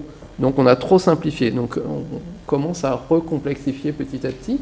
Et puis, bien sûr, ensuite, on rajoute, par exemple, les réseaux spatiaux. Donc, on va rajouter le fait que ces réseaux les nœuds ont des coordonnées géographiques. On va avoir certaines propriétés des nœuds. Par exemple, si c'est des individus, on va commencer à rajouter des couleurs, le genre, l'âge, la nationalité, etc. On va avoir, par exemple, des réseaux de métapopulation, où donc chaque nœud a une structure interne. On va rajouter des réseaux multiplex, on a plusieurs types de liens, etc. Et donc tout ça, ça se développe petit à petit, mais on a vraiment commencé au plus simple possible, et puis on rajoute de la complexité. Donc les processus de même, on part de choses extrêmement simples, des marches aléatoires, la synchronisation, bon, ça c'est déjà un petit peu plus complexe, mais on va vraiment essayer d'avoir les choses les plus schématiques possibles, et puis on avance petit à petit vers des choses plus réalistes. On va caractériser la mobilité humaine, et peut-être l'approche finalement où la physique statistique a eu le plus de succès dans les disons 15-20 dernières années, c'est dans la compréhension des processus épidémiques sur réseau et sur des réseaux de plus en plus réalistes, en partant justement de modèles extrêmement simplistes, sur des graphes aléatoires, en rajoutant de la structure, en comprenant petit à petit qu'est-ce que la structure va changer à cette propagation, en allant ensuite sur des réseaux de métapopulation, où donc on a les villes, et finalement on arrive à des capacités prédictives pour des propagations d'épidémies au niveau mondial, et c'est finalement en épidémiologie, le state of the art de la prédiction épidémique est faite par des gens qui viennent de la physique statistique. Finalement, donc quelques directions, peut-être il y en a beaucoup d'autres bien sûr, mais qui me semblent particulièrement intéressantes dans les dernières années. Donc il y a énormément d'activités sur les réseaux multiplex. Il y a énormément d'activités sur les réseaux qui varient dans le temps, ça c'est là-dessus que je travaille. Il commence à y avoir de l'activité sur ce qu'on appelle les quantum networks. Bon, c'est pas encore très très clair pour moi à quoi ça correspond, mais il commence à y avoir un peu d'activité où on met des processus quantiques sur les réseaux. Alors, dans certains cas, on comprend à peu près pourquoi, dans d'autres, c'est un peu plus théorique à mon avis. Et il y a une direction, et à mon avis, qui commence à être abordée. Il y a quelques papiers très intéressants là-dessus. Donc je ne sais pas trop comment les complexes simpliciaux, je crois que ça se dit en français, qui en fait essayent de tenir compte du fait que la représentation par réseau, c'est vraiment des interactions binaires. Et on oublie souvent que les interactions, c'est pas forcément à 2, mais ça peut être à 3, ou à 4, etc. Et un triangle dans un réseau, c'est 3 interactions binaires. C'est pas la même chose qu'un triangle plein, où on dit l'interaction se fait fondamentalement à 3 personnes et pas une série d'interactions à 2. Donc il commence à y avoir des travaux là-dessus. Bien sûr, ça rend les choses mathématiquement plus compliquées, mais je pense qu'il y a des choses à faire dans cette direction-là. Et puis, bien sûr, dans différentes... Ça, c'était plus dans des directions méthode, on va dire.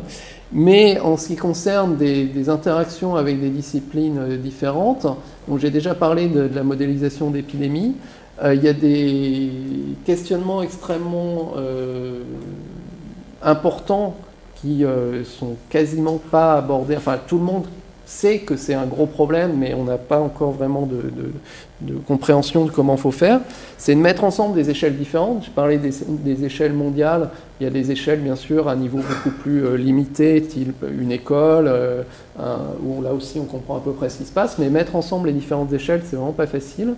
Et puis, et là aussi, il y a certainement une interaction avec la sociologie qui sera très importante, rajouter des effets de comportement dans les réseaux sociaux sur lesquels se propage une épidémie. Ça, c'est aussi, il commence à y avoir des approches, mais c'est très difficile. On entendra parler cet après-midi de ce qu'on appelle les computational social science. Claire en a déjà un peu parlé, ça utilise le fait qu'on a maintenant des données énormes sur les réseaux sociaux d'individus en ligne ou correspondant aux appels téléphoniques, par exemple. Et donc là, on peut reprendre un peu tous les questionnements, toutes les théories venant des sciences sociales et puis voir si on peut travailler dessus à des échelles qui n'ont absolument rien à voir avec les échelles sur lesquelles les sociologues travaillaient quand ils ont fait ces théories-là. Donc comment ces théories peuvent s'adapter à des échelles différentes. Une autre direction, c'est la neuroscience. C'est encore pas mal dans son enfance, mais ce qui est intéressant, c'est que finalement, les réseaux qui sont intéressants en neurosciences, déjà, il y en a plusieurs, et plusieurs types, et en particulier dans la connectivité fonctionnelle, on arrive très vite sur les réseaux temporels, parce qu'en fait, il y a eu des études sur les réseaux statiques, mais on s'aperçoit assez vite que ça a ses limitations, et on arrive tout de suite à avoir les mêmes problématiques dont je parlais tout à l'heure, les réseaux multiples, les réseaux temporels, avec des applications potentiellement cliniques assez rapides. Donc ça, à mon avis, c'est un domaine qui va se développer énormément dans les prochaines années. Et puis aussi, bon, dans le cas des infrastructures, il y a eu énormément de travaux, soit extrêmement théoriques, mathématiques, sur la résilience, la percolation, etc., ou du côté engineering, mais en fait, il n'y a pas suffisamment de choses qui se parlent. Donc là aussi, c'est probablement des choses qui vont se développer. En tout cas, à mon avis, il faut espérer. Et puis, bien sûr, il y a beaucoup de challenges, de problématiques.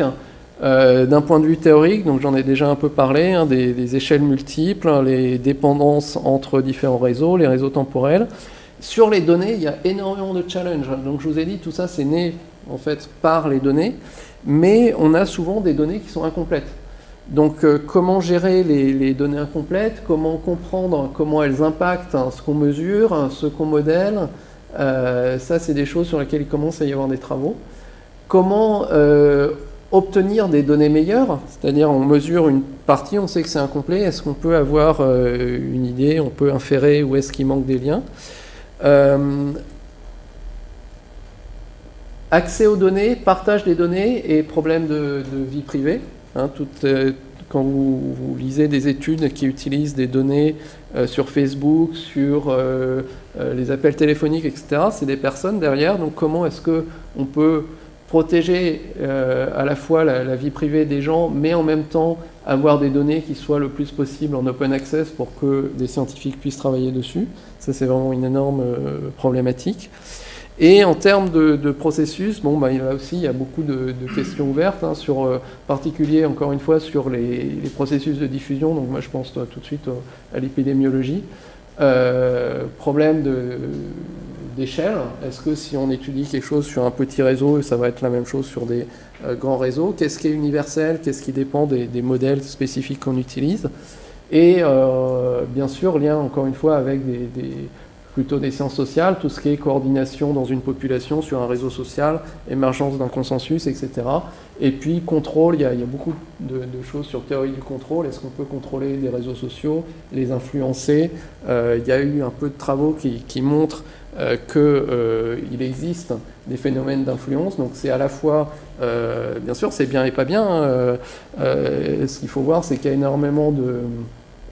Il y a le bien, c'est-à-dire essayer de mettre de favoriser des comportements qui sont bien pour la société, mais jusqu'à quel point on veut aller dans cette direction-là, ça aussi, c'est des questions qui nécessitent l'arrivée de discussions éthiques parce que les compagnies le font déjà, hein, et dans les gens qui travaillent sur les big data, par exemple, il y a des informaticiens, il y a des physiciens, il y a des mathématiciens, il y a aussi des philosophes, des juristes, etc. Et c'est un des endroits où il faut vraiment que ces gens-là travaillent ensemble pour comprendre à la fois les possibilités et les limites qu'il faut avoir. Voilà, je vais m'arrêter là. Si vous avez des questions, n'hésitez pas. Et puis sinon, on peut discuter plus tard.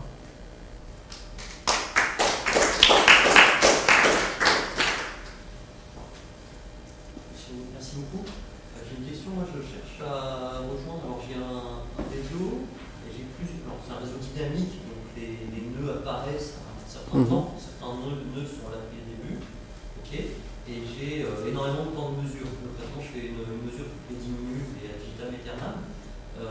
Si je veux comparer le réseau, alors, ce que je fais actuellement, c'est des sorties de ce réseau dynamique à un temps de mesure. Peut-être à votre connaissance, il y a une façon de faire des mesures répétées en théorie des réseaux, tout simplement. Donc, il va pouvoir comparer l'évolution du réseau en compte le fait qu'il y ait des nouveaux nœuds. Il y a quelques méthodes de mapping, mais bon, ce qui se fait en général, c'est de faire un peu une série de mesures qui caractérisent votre réseau, agrégées sur certaines fenêtres temporelles, et de comparer l'évolution de ces indicateurs. C'est ça qui va se faire en général. Ça peut être des distributions, ça peut être la densité moyenne, le clustering, ça va être les premières choses. Ensuite il n'y a pas énormément de choses dans cette direction. C'est un peu des travaux en cours. Comment comparer par exemple, si vous avez un réseau, vous avez mesuré une journée et puis une autre journée, comment les comparer? La chose que les gens font d'habitude, c'est vous agrégez sur une journée, vous comparez les réseaux statiques. Donc vous oubliez l'identité des nœuds finalement. Ou alors vous pouvez comparer en vous tenant l'identité des nœuds. Donc rien que quelle est la fraction de lien en commun, même ou pour chaque individu, quel va être comment son voisinage a changé. Mais ces choses-là, ça ne tient pas vraiment en compte l'évolution temporelle. Et ça, il n'y a pas de choses bien établies à l'heure actuelle. Ça fait partie des choses sur lesquelles on travaille. Merci. Désolé. Camille. Oui, merci. Tu parlais de la tentation des physiciens de voir les phénomènes universels et de chercher les phénomènes universels. Ouais. Et moi je me disais, c'est vrai qu'on trouve aussi ça chez, finalement c'est une tentation des approches quantificatives en général, parce qu'on trouve aussi ça dans la sociologie des réseaux des années 70, ouais. Par l'intermédiaire des régressions. On cherche aussi des phénomènes, des comportements généraux qu'on retrouve de réseau en réseau, non seulement au niveau la comparaison entre réseaux, par exemple, s'il y a de l'homophilie, on va dire voilà, les interactions se font préférentiellement de telle ou telle façon, et aussi à l'intérieur de réseaux où on a cette vision très homogénéisante dans les régressions, où finalement on résume le comportement des acteurs avec un scalaire. C'est-à-dire on dit voilà, ouais. On cherche l'homophilie et on trouve plus 1, 2, c'est significatif, etc. Du coup, c'est vrai, voilà, un pied à la question, c'est vrai que c'est finalement cette tentation universelle, elle est presque plus liée à l'approche quantitative, versus une approche qualitative égocentrée, qu'à un effet disciplinaire. Oui. Disons, je pensais à ça parce que c'est vrai que c'est la physique statistique que viennent les classes d'universalité dans les transitions de phase, donc vraiment la tentation de mettre ensemble même non seulement là tu restes à l'intérieur des réseaux sociaux, mais là vraiment de mettre des systèmes qui n'ont absolument rien à voir en termes de nature, et rien que par le langage mathématique de dire ah ben c'est la même chose une fois qu'on a oublié les détails, quoi. Mais oui, effectivement, tu as raison, c'est pas singulier à la physique, hein. C'est plus large. D'ailleurs, on a bien vu avec Claire qui essaye de mettre ensemble finalement des choses.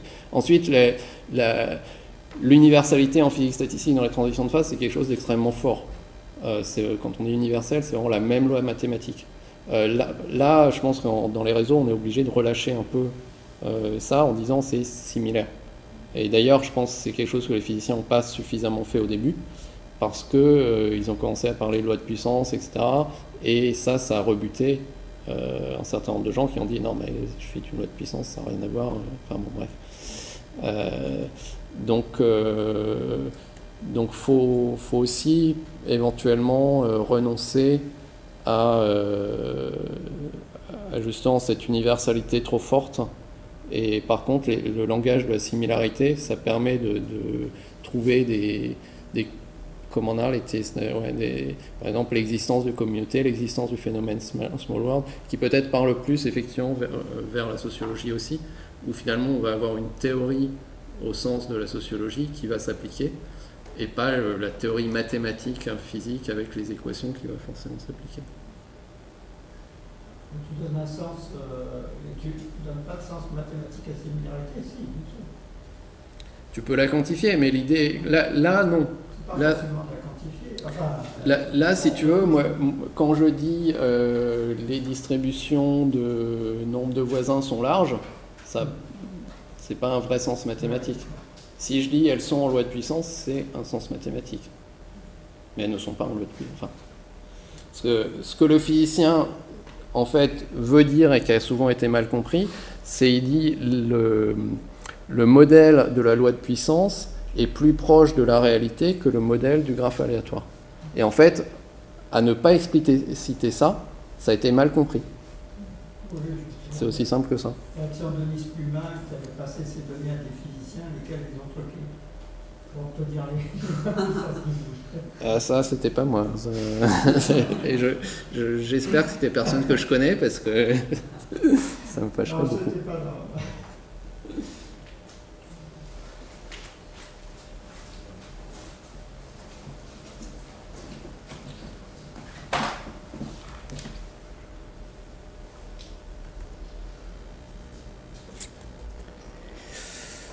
Ok, alors un mot sur l'économie maintenant.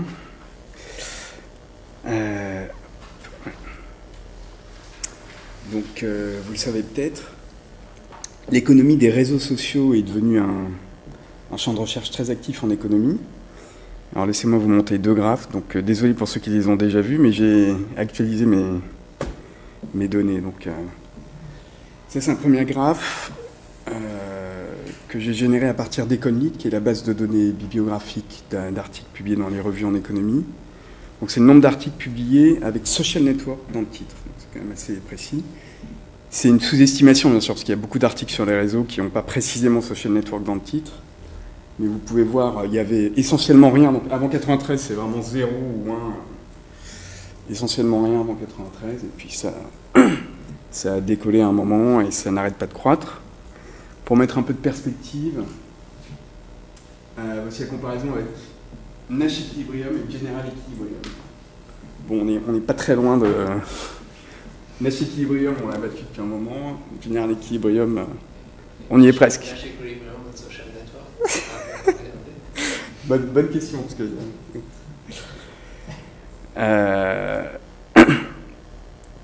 Donc, je voulais dire un petit mot sur cette évolution, ce que ça a changé dans l'économie et les liens que ça...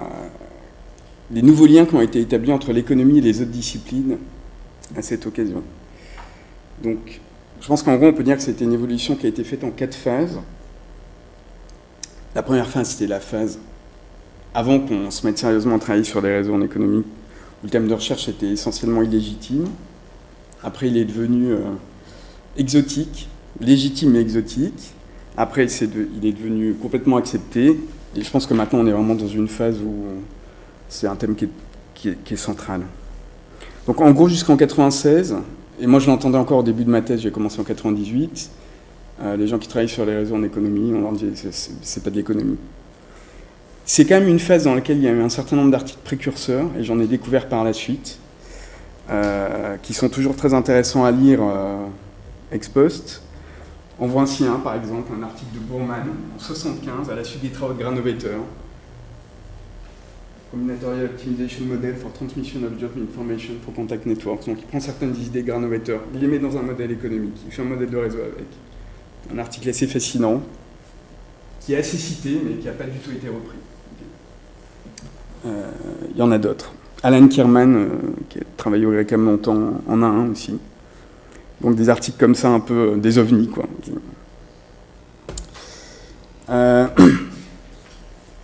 Donc il y a un décollage à un moment qu'on peut en gros, qui correspond en gros à la publication de cet article de Matt Jackson et Asher Wolinski en 1996 dans le Journal of Economic Theory.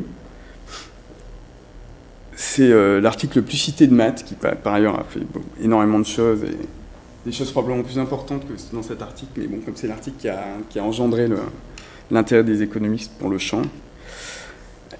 Et à partir de 1996, on voit l'émergence d'une communauté de recherche sur ce domaine en économie, autour de Matt Jackson, qui était à l'époque à Caltech, il est à Stanford maintenant, Sanjeev Goyal, qui était à Rotterdam, il est à Cambridge maintenant, et Rachel Canton, qui était à Maryland, elle est à Duke maintenant. Et c'est le moment où j'ai fait ma thèse, par exemple. Enfin, moi et beaucoup des jeunes, ou enfin, je ne sais pas si on peut dire encore qu'on est jeunes, mais il y a beaucoup de chercheurs qui travaillent sur les réseaux maintenant qui ont fait leur thèse à ce moment-là. Au départ, c'est des recherches essentiellement théoriques. Et je pense qu'on peut dire que c'était une phase d'apprentissage. C'est quand même des concepts très nouveaux pour les économistes. Apprentissage des concepts, c'est quoi les réseaux? Comment est-ce qu'on les modélise? Comment on peut les insérer dans les cadres d'analyse économique?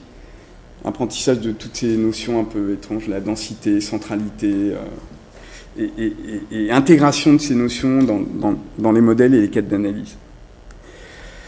Donc c'est la phase où le thème était légitime et exotique.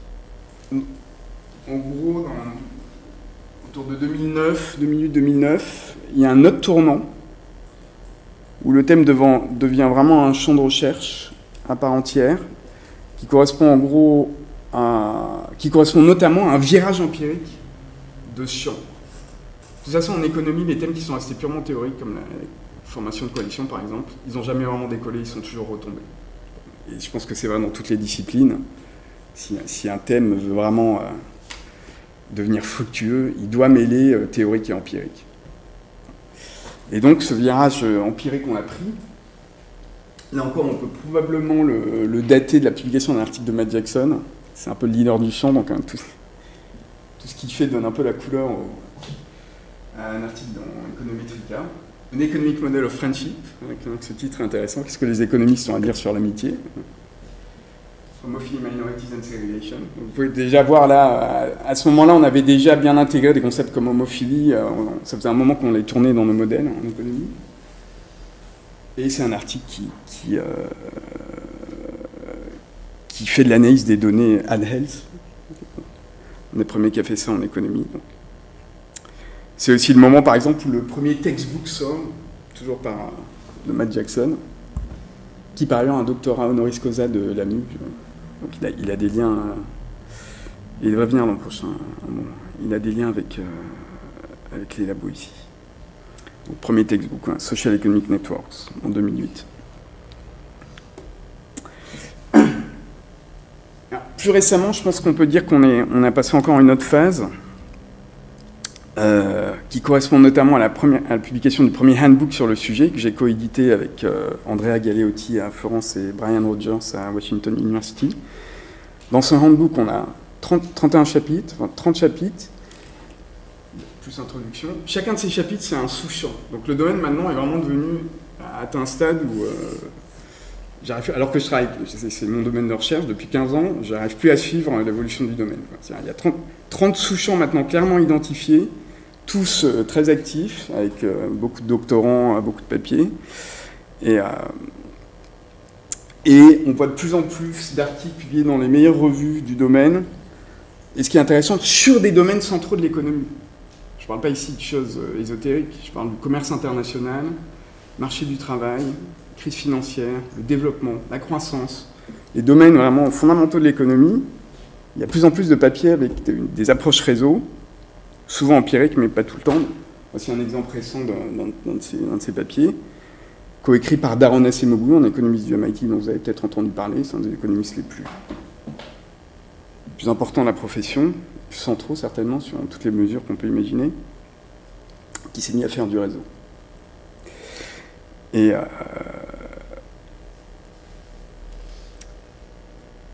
donc les économistes se mettent à faire du réseau. Alors quel impact ça a, quelles conséquences? Moi, je pense personnellement que c'est en train de changer notre discipline en profondeur. Ça change de deux manières. D'un point de vue interne, Homo economicus a enfin rompu son isolement social. C'était quand même une des critiques... Bon, il était temps. C'était une des critiques principales que les chercheurs d'autres disciplines, et notamment d'autres sciences sociales, adressaient à l'économie. Une critique justifiée. Et c'est une des raisons qui fait que quand j'ai commencé ma thèse, j'ai voulu travailler là-dessus. Et donc, les économistes pensent de plus en plus ces agents économiques comme encastrés dans un contexte social qui affecte leurs décisions, leurs informations, leurs contraintes. Et en externe, on pourra dire que Homo economicus est en train de rompre son isolement académique. Bon, ça, c'est peut-être, je ne sais pas si c'est un vœu pieux ou un raccourci, mais un mélange des deux, mais l'analyse économique des réseaux connecte de fait les économistes avec d'autres disciplines et avec cet effort interdisciplinaire dont nous sommes représentatifs aujourd'hui, qui est sous-jacent à l'analyse des réseaux en général. Donc je vais un peu développer sur chacun de ces changements. En interne, donc pourquoi je pense que les réseaux sont en train de changer l'économie en profondeur? Pour au moins 3 raisons. La première, c'est qu'ils nous fournissent le chaînon manquant, un chaînon manquant crucial entre la micro et la macroéconomie. En gros, la microéconomie, c'est l'étude des agents économiques, les ménages, les consommateurs. Ça peut monter jusqu'au niveau des industries, les entreprises. Et la macroéconomie, c'est peut-être ce dont, à la fin, qui est vraiment important. C'est-à-dire, c'est l'économie des pays, taux de chômage, la croissance, les politiques monétaires. Et la macroéconomie dépend encore beaucoup, malgré la crise financière a un peu secoué le cocotier, quoi, enfin, mais elle dépend encore beaucoup de l'hypothèse d'agent représentatif, qui est une mauvaise hypothèse. Et alors les réseaux sont venus, au départ c'était très micro les réseaux, mais c'est en train de devenir en macro, et je pense qu'en macro ça permettra justement d'introduire la structure des relations entre entreprises, entre institutions financières. Ça permettra de faire ce lien entre les comportements des agents enfin c'est relié à la physique statistique d'ailleurs. Sauf que c'était quelque chose qui manquait vraiment en économie. Alors on n'y est pas encore, mais à mon avis, ça c'est un des gros développements qui va être fait dans les années à venir. Je sais qu'il est en train d'être fait. Il y a des équipes qui commencent à avoir des accès, tu parlais des données massives, aux données administratives de toutes les transactions entre entreprises au sein d'un pays, par en général le ministère des Finances qui collecte les différentes taxes. Et donc on a des données massives nous décrivons la structure d'une économie à un niveau d'une finesse qu'on ne pouvait pas imaginer il y a même 10 ans. Alors que faire avec ces données? Donc on est en train d'essayer de faire des modèles économiques. Enfin, il y a tout à faire, quoi. Deuxième raison, bien sûr, ça c'est un peu évident ex post, mais les réseaux sont un facteur empirique en général de premier rang par rapport à beaucoup de phénomènes. Donc si vous êtes intéressé par expliquer des phénomènes et que vous ne mettez pas les réseaux dedans, vous avez loupé une grosse partie du... Et donc, il y a de plus en plus d'études empiriques, de collections de données réseaux en économie, notamment en économie du développement, par exemple. À peu près toutes les bonnes équipes que je connais à l'heure actuelle, qui font des enquêtes de terrain approfondies sur les ménages pauvres, les communautés pauvres des pays en développement, sur des choses comme l'assurance informelle, l'adoption d'innovations, etc., collectent des données sur les réseaux sociaux des agents. Sur un plan théorique, quelque chose d'assez intéressant, c'est que les modèles de réseau qu'on fait depuis un moment maintenant se sont insérés complètement naturellement dans la théorie des jeux. Je ne sais pas si vous êtes très familier avec la théorie des jeux. Ce n'est pas un nom qui est très bien trouvé pour cette théorie, puisque c'est en fait la théorie des interactions stratégiques, qui peut s'appliquer par ailleurs aux jeux comme les échecs ou le tennis, etc. Mais bon, c'est évidemment beaucoup plus large. Et donc de ce point de vue-là, ça a été vraiment une itération naturelle de la théorie des jeux, Alors, certains pourront peut-être trouver que toujours mettre du stratégique, c'est peut-être problématique par rapport au réseau, mais je voulais juste vous donner une citation intéressante de ce point de vue-là. Donc là, voici: le réseau de liaison est le produit de stratégie d'investissement social consciemment ou inconsciemment orienté vers l'institution et la reproduction de relations sociales, il manque un S, directement utilisables à court ou à long terme. Alors, à votre avis, qui est PB? Qui a dit ça? Bourdieu. Ouais, c'est Pierre Bourdieu. Okay.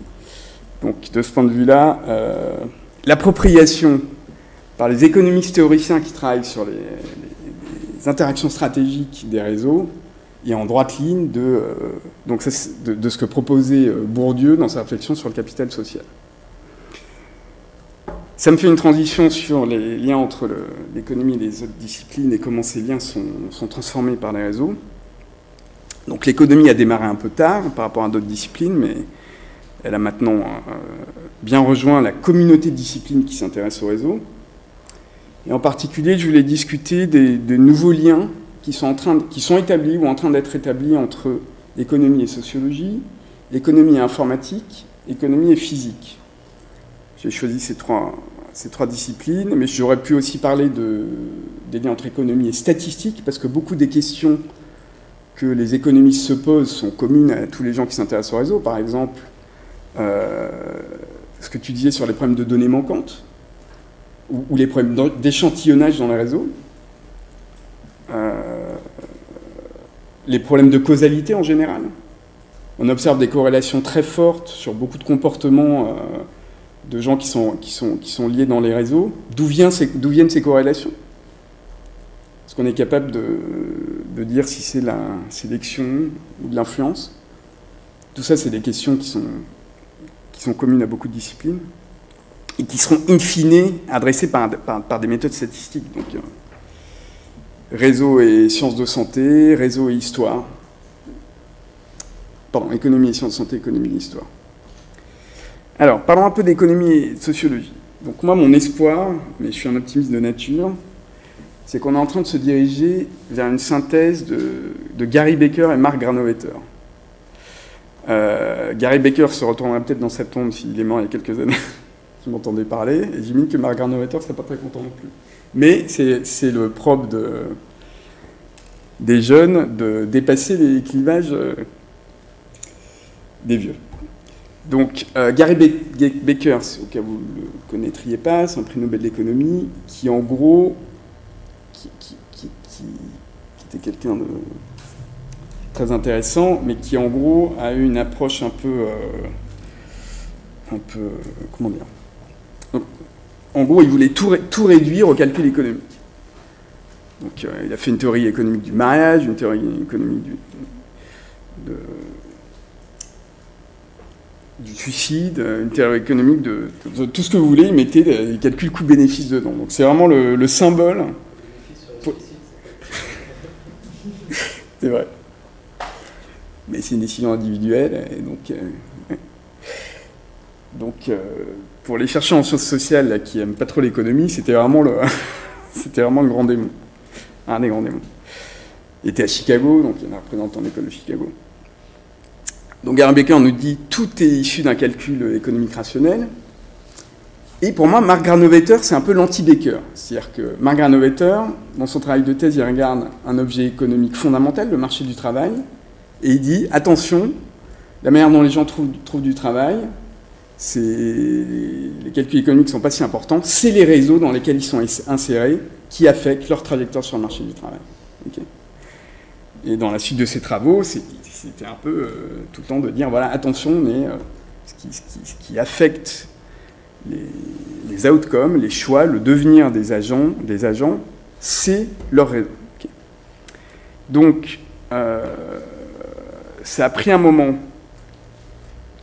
mais l'économie du travail, l'économie du marché du travail est en train d'intégrer les réseaux à ses analyses théoriques et empiriques.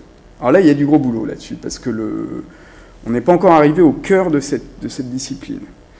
Le modèle central actuel en économie, c'est le modèle d'appariement, et on ne s'est pas encore bien marié ce modèle avec les réseaux. Donc, je ne sais sais pas si on y arrivera un jour. Je pense qu'on y arrivera un jour, mais bon, il y a de plus en plus de papier et il y a de plus en plus de travail empirique.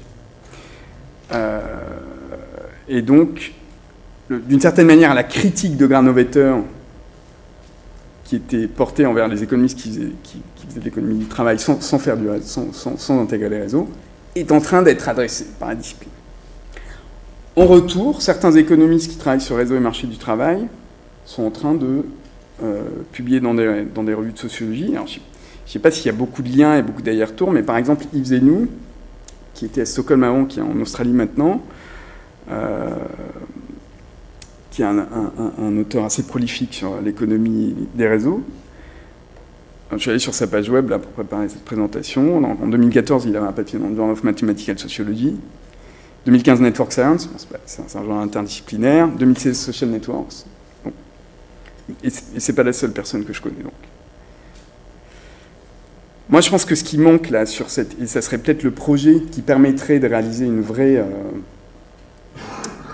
un vrai lien fort entre économistes et sociologues, c'est on n'a toujours pas, alors ça c'est quand même complètement dingue, on n'a toujours pas d'enquête à grande échelle sur l'utilisation des liens sociaux dans la manière dont les gens trouvent un emploi. On sait, donc dans l'enquête emploi par exemple, qui est la grosse enquête de l'INSEE, une enquête annuelle, il y a une question qui demande comment est-ce que vous avez entendu parler comment est-ce que vous avez trouvé votre emploi. Et là, il y a par réseau. Donc, il y a 10 réponses possibles, par petite annonce, par réseau professionnel, par famille, machin. Et c'est en gros la seule information à l'heure actuelle qu'on a, mais on sait évidemment que c'est des méthodes principales par lesquelles les gens trouvent leur emploi. Les résultats de Granovetter de 1973, ils ont été redémontrés depuis, dans toutes circonstances, toute industrie, enfin à tout niveau. Après, bien sûr, les proportions varient, et on n'a toujours pas d'enquête à grande échelle. Donc évidemment, il y a eu des travaux qualitatifs par des sociologues, mais d'enquête représentative au niveau d'un pays sur ses utilisations, qu'est-ce que ça recoupe exactement? Est-ce que c'est simplement de l'information? Est-ce que c'est de la recommandation? Est-ce que c'est du piston? Comment ça fonctionne concrètement? On ne sait pas en fait. On ne sait pas. Quel est ce lien?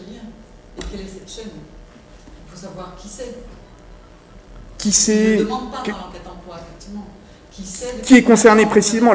Ces réponses sont très vagues. Le réseau professionnel ou famille ou ami. Qui précisément? Cette personne se lien avec l'entreprise? Enfin, oui. Donc là, il y a vraiment une enquête à lancer à grande échelle, et ça n'a pas été fait dans d'autres pays non plus. Personnellement, je trouve ça étonnant. Et clairement, il faudrait une équipe mixte économique-sociologue pour faire ça bien. Il faut les deux. Ça me paraît assez clair. Donc, c'est peut-être un projet dans lequel je me lancerai un moment. Il faut être connecté avec les gens de l'INSEE en France, ce qu'on peut être. Mais ça c'est un grand manque. Et tant qu'on n'a pas ça, donc en économie, en ce moment, on fait des modèles avec différents types d'utilisation des réseaux, par exemple. Et rien que là, je pourrais vous parler de 4 différents types d'utilisation des réseaux qui ont des conséquences différentes.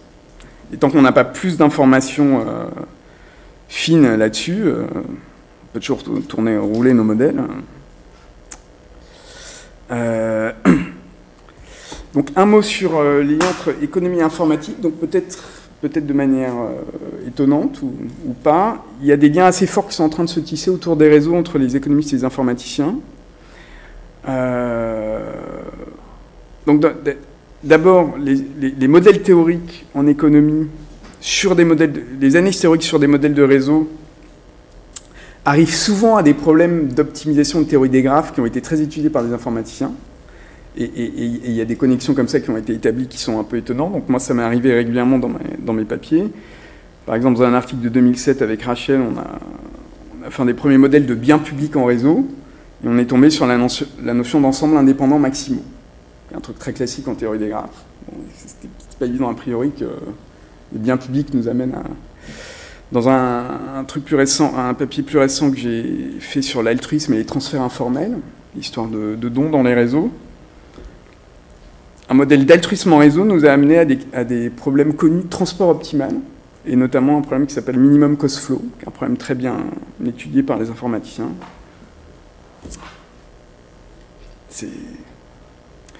Et de fait, je pense que pour l'informatique, il y a plus que pour la sociologie, un certain nombre de gens qui sont vraiment soit à la frontière entre l'informatique et l'économie, des informaticiens qui s'intéressent au modèle économique de réseau et qui se posent et qui réfléchissent aux algorithmes, aux complexités, à des notions comme le prix de l'anarchie, qui sont des notions profondément liées à la théorie des jeux. Et donc, par exemple, John Kleinberg à Cornell ou Assoumanos Daglar-Ouamet, ils sont des gens comme ça, qui sont plutôt des informaticiens a priori, mais qui ont vraiment un pied entre l'informatique et l'économie. Et pour conclure, un petit mot sur économie et physique. Donc il y a des liens, alors ils sont peut-être un peu faibles ou un peu unidirectionnels peut-être en ce moment encore entre l'économie et la physique. Deux remarques à ce sujet. Donc les économistes ont fait quelques contributions, alors publiées en économie, donc je ne sais pas si elles ont été beaucoup lues par les physiciens, mais dans le cas de l'article sur lequel j'avais travaillé, là, j'ai eu des échanges avec certains physiciens après, donc les allers-retours se mettent en place quoi, petit à petit. Donc, des contributions sur la littérature sur les réseaux stochastiques croissants, à la suite du papier de Barabasi et Albert, ou Albert et Barabasi. Bon, ici j'ai mis Barabasi, Albert, Price. Je ne veux pas rentrer dans le débat. Mais... Donc, c'est des modèles profondément... Enfin, c'est une littérature qui a vraiment grandi en physique, sur ces modèles dans lesquels les nœuds rentrent les uns après les autres, et puis se connectent préférentiellement aux nœuds les plus connectés. Mais ici, donc, ces deux articles ont été publiés dans les journaux en économie, qui auraient pu être publiés dans des journaux en physique. C'est-à-dire que le type de modèle, la méthode... Enfin, au moins le type de modèle et le type de résultat théorique, c'est vraiment très proche de ce qu'ont fait les physiciens. Plus récemment, certains économistes se sont mis à publier justement dans les journaux scientifiques. Alors, est-ce que ça amènera plus de fertilisation entre les champs? Je ne sais pas, mais en tout cas, c'est le début. Et c'est le cas notamment pour Matt Jackson, qui, j'ai l'impression, a de plus en plus envie de publier dans les journaux scientifiques plutôt qu'économie, parce qu'il se rend bien compte que son audience est plus large et que ses idées ont un potentiel. Ses idées sur les réseaux, qui sont des idées qui dépassent le cadre économique, ont un potentiel d'être adoptées et d'être réutilisées beaucoup plus large s'il publie dans les bons journaux scientifiques. Donc, je vous ai mis deux de ces publications récentes, une dans les Proceedings of the National Academy of Science, sur le réseau d'alliances militaires, et une dans Science sur la diffusion de la microfinance sur les réseaux. Est-ce que publier dans ces journaux sera suffisant pour engendrer du dialogue interdisciplinaire entre économie et physique? Je ne sais pas, mais c'est un début. Je vais m'arrêter là. Et justement, sur ce dernier point, en fait, il y a aussi, on en parlait tout à l'heure, des gens comme Battiston, Caldarelli, donc c'est des physiciens qui oui, tout à fait. Avec Oui. Stiglitz. Tout à fait. À l'inverse, effectivement, il y a des physiciens, ouais, tout à fait, j'aurais pu le mettre, qui travaillent sur des questions économiques, notamment reliées à la crise financière. Ouais, sur la fragilité des réseaux financiers. Ouais. Et ils sont allés voir... Mais leurs travaux sont assez peu lus en économie, j'ai l'impression, à l'heure actuelle. Assez peu lus, j'ai l'impression, en économie. Plus tard, ils ont quand même réussi à publier avec Stiglitz. Oui. Donc je pense que... Donc oui, j'ai peur qu'ils soient surtout connus par d'autres physiciens. Oui. Mais le fait d'avoir réussi à bosser avec Stiglitz, Oui. moi, je pensais que ça leur aurait donné un peu de répercussion dans les milieux. Oui, ça en a donné, et mon sentiment, c'est que c'est quelque chose qui est amené à se développer, si tu veux. Mais autant, tu vois, en informatique, je sens vraiment je la vois, cette interdisciplinarité, on peut dire, ou émerger. En physique, à mon avis, elle est encore un peu plus balbutiante. Ils sont aussi allés parler directement aux décideurs. Oui. Et peut-être moins aux théoriciens. Donc vraiment à la Banque mondiale, aux institutions. Quoi. Parce que un des buts de leurs travaux, c'est de proposer finalement des nouvelles régulations. Oui, tout à fait. Et donc peut-être qu'ils ont bypassé en quelque sorte tout le milieu académique et économique. Oui et non, parce qu'enfin, en économie en ce moment, il y a beaucoup de travaux sur la crise financière et la régulation financière et les approches réseau. Donc, moi, je ne travaille pas là-dessus, donc peut-être que les, si tu veux, que les économistes qui travaillent sur ces questions, en fait, sont en discussion avec des gens comme Battiston. Et je suis sûr qu'il y en a. Je suis sûr qu'il y en a. Mais ouais. Mais Je trouve que ça pose une question intéressante, effectivement, qu'on n'a pas encore abordée, qui est celle de la publication dans la discipline de l'autre, donc dans les revues de discipline de l'autre. Et là, j'ai déjà des petites expériences au niveau du Comité national du CNRS où un des critères pour prendre, par exemple en sciences politiques, quelqu'un qui a fait une thèse en histoire ou en économie, c'est la question, est-ce qu'il a publié dans les revues centrales de la discipline? Alors comment ça se passe pour publier dans les revues centrales de la discipline? Est-ce qu'il y a des critères qui peuvent être explicites? Je ne pense pas, bien entendu, mais est-ce qu'il y a un droit d'entrée dans la revue, ou bien est-ce que, seconde option apparemment, serait celle du réseau personnel, c'est-à-dire je vais m'approcher de Stiglitz, d'un autre, etc., lui proposer une copublication, et à ce moment-là, ça ira comme sur des roulettes. Ou bien encore, effectivement, troisième voie, aller voir un réseau surplombant, qui en l'occurrence est celui des décideurs politiques, j'imagine, qui eux-mêmes dominent assez l'économie pour dire bon, ok, si t'es mon pote, je vais te faire publier dans la revue d'économie. Enfin voilà, quelles sont les politiques de publication et quelle place ça prend dans la construction ou pas de l'interdisciplinarité, parce qu'on peut peut-être s'acharner comme des malades à essayer de trouver des voies scientifiques. Si effectivement on est devant un barrage, comme le sont d'ailleurs les recrutements, voilà, institutionnels. Ouais, c'est une vraie question. C'est une vraie question.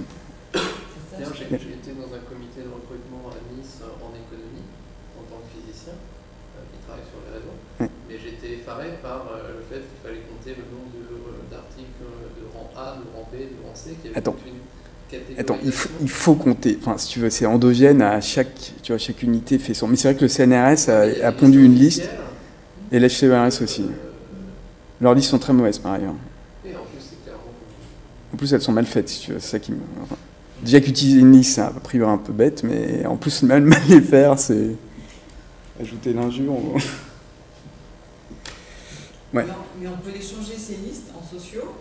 Moi, j'ai proposé 2 revues qui ont été ajoutées à la liste. Enfin, oui, bien sûr. En économie aussi, elles s'améliorent à la marge chaque année, potentiellement. En tout cas, elles évoluent. Possible. Mais plein de chercheurs n'ont pas du tout l'idée qu'ils peuvent intervenir sur ces listes. Donc, enfin, bref, il y a des espèces de régulations très compliquées qui n'aident pas l'interdisciplinarité, enfin, qui sont à la fois endogènes et externes au milieu scientifique. C'est ça qui est compliqué, c'est qu'il y a quand même toujours des gens dans l'histoire. Ouais. Alors, les logiques disciplinaires, à mon avis, seront toujours très fortes. Je pense pas que l'objectif, ça soit de les casser. Ça, c'est pas possible. Par contre, l'objectif, c'est de faire de la bonne science. Donc, voilà, ça ne nous empêche pas, nous, d'essayer de faire des choses et que les portes s'ouvriront si elles sont bonnes. Enfin, c'est la version optimiste. Voilà, exactement. Ça marche quand même. Des exemples, effectivement, on voit peu à peu. Les choses avancent et les réseaux, c'est vraiment le thème, pour le coup, c'est vraiment le thème par lequel les choses peuvent avancer, quoi.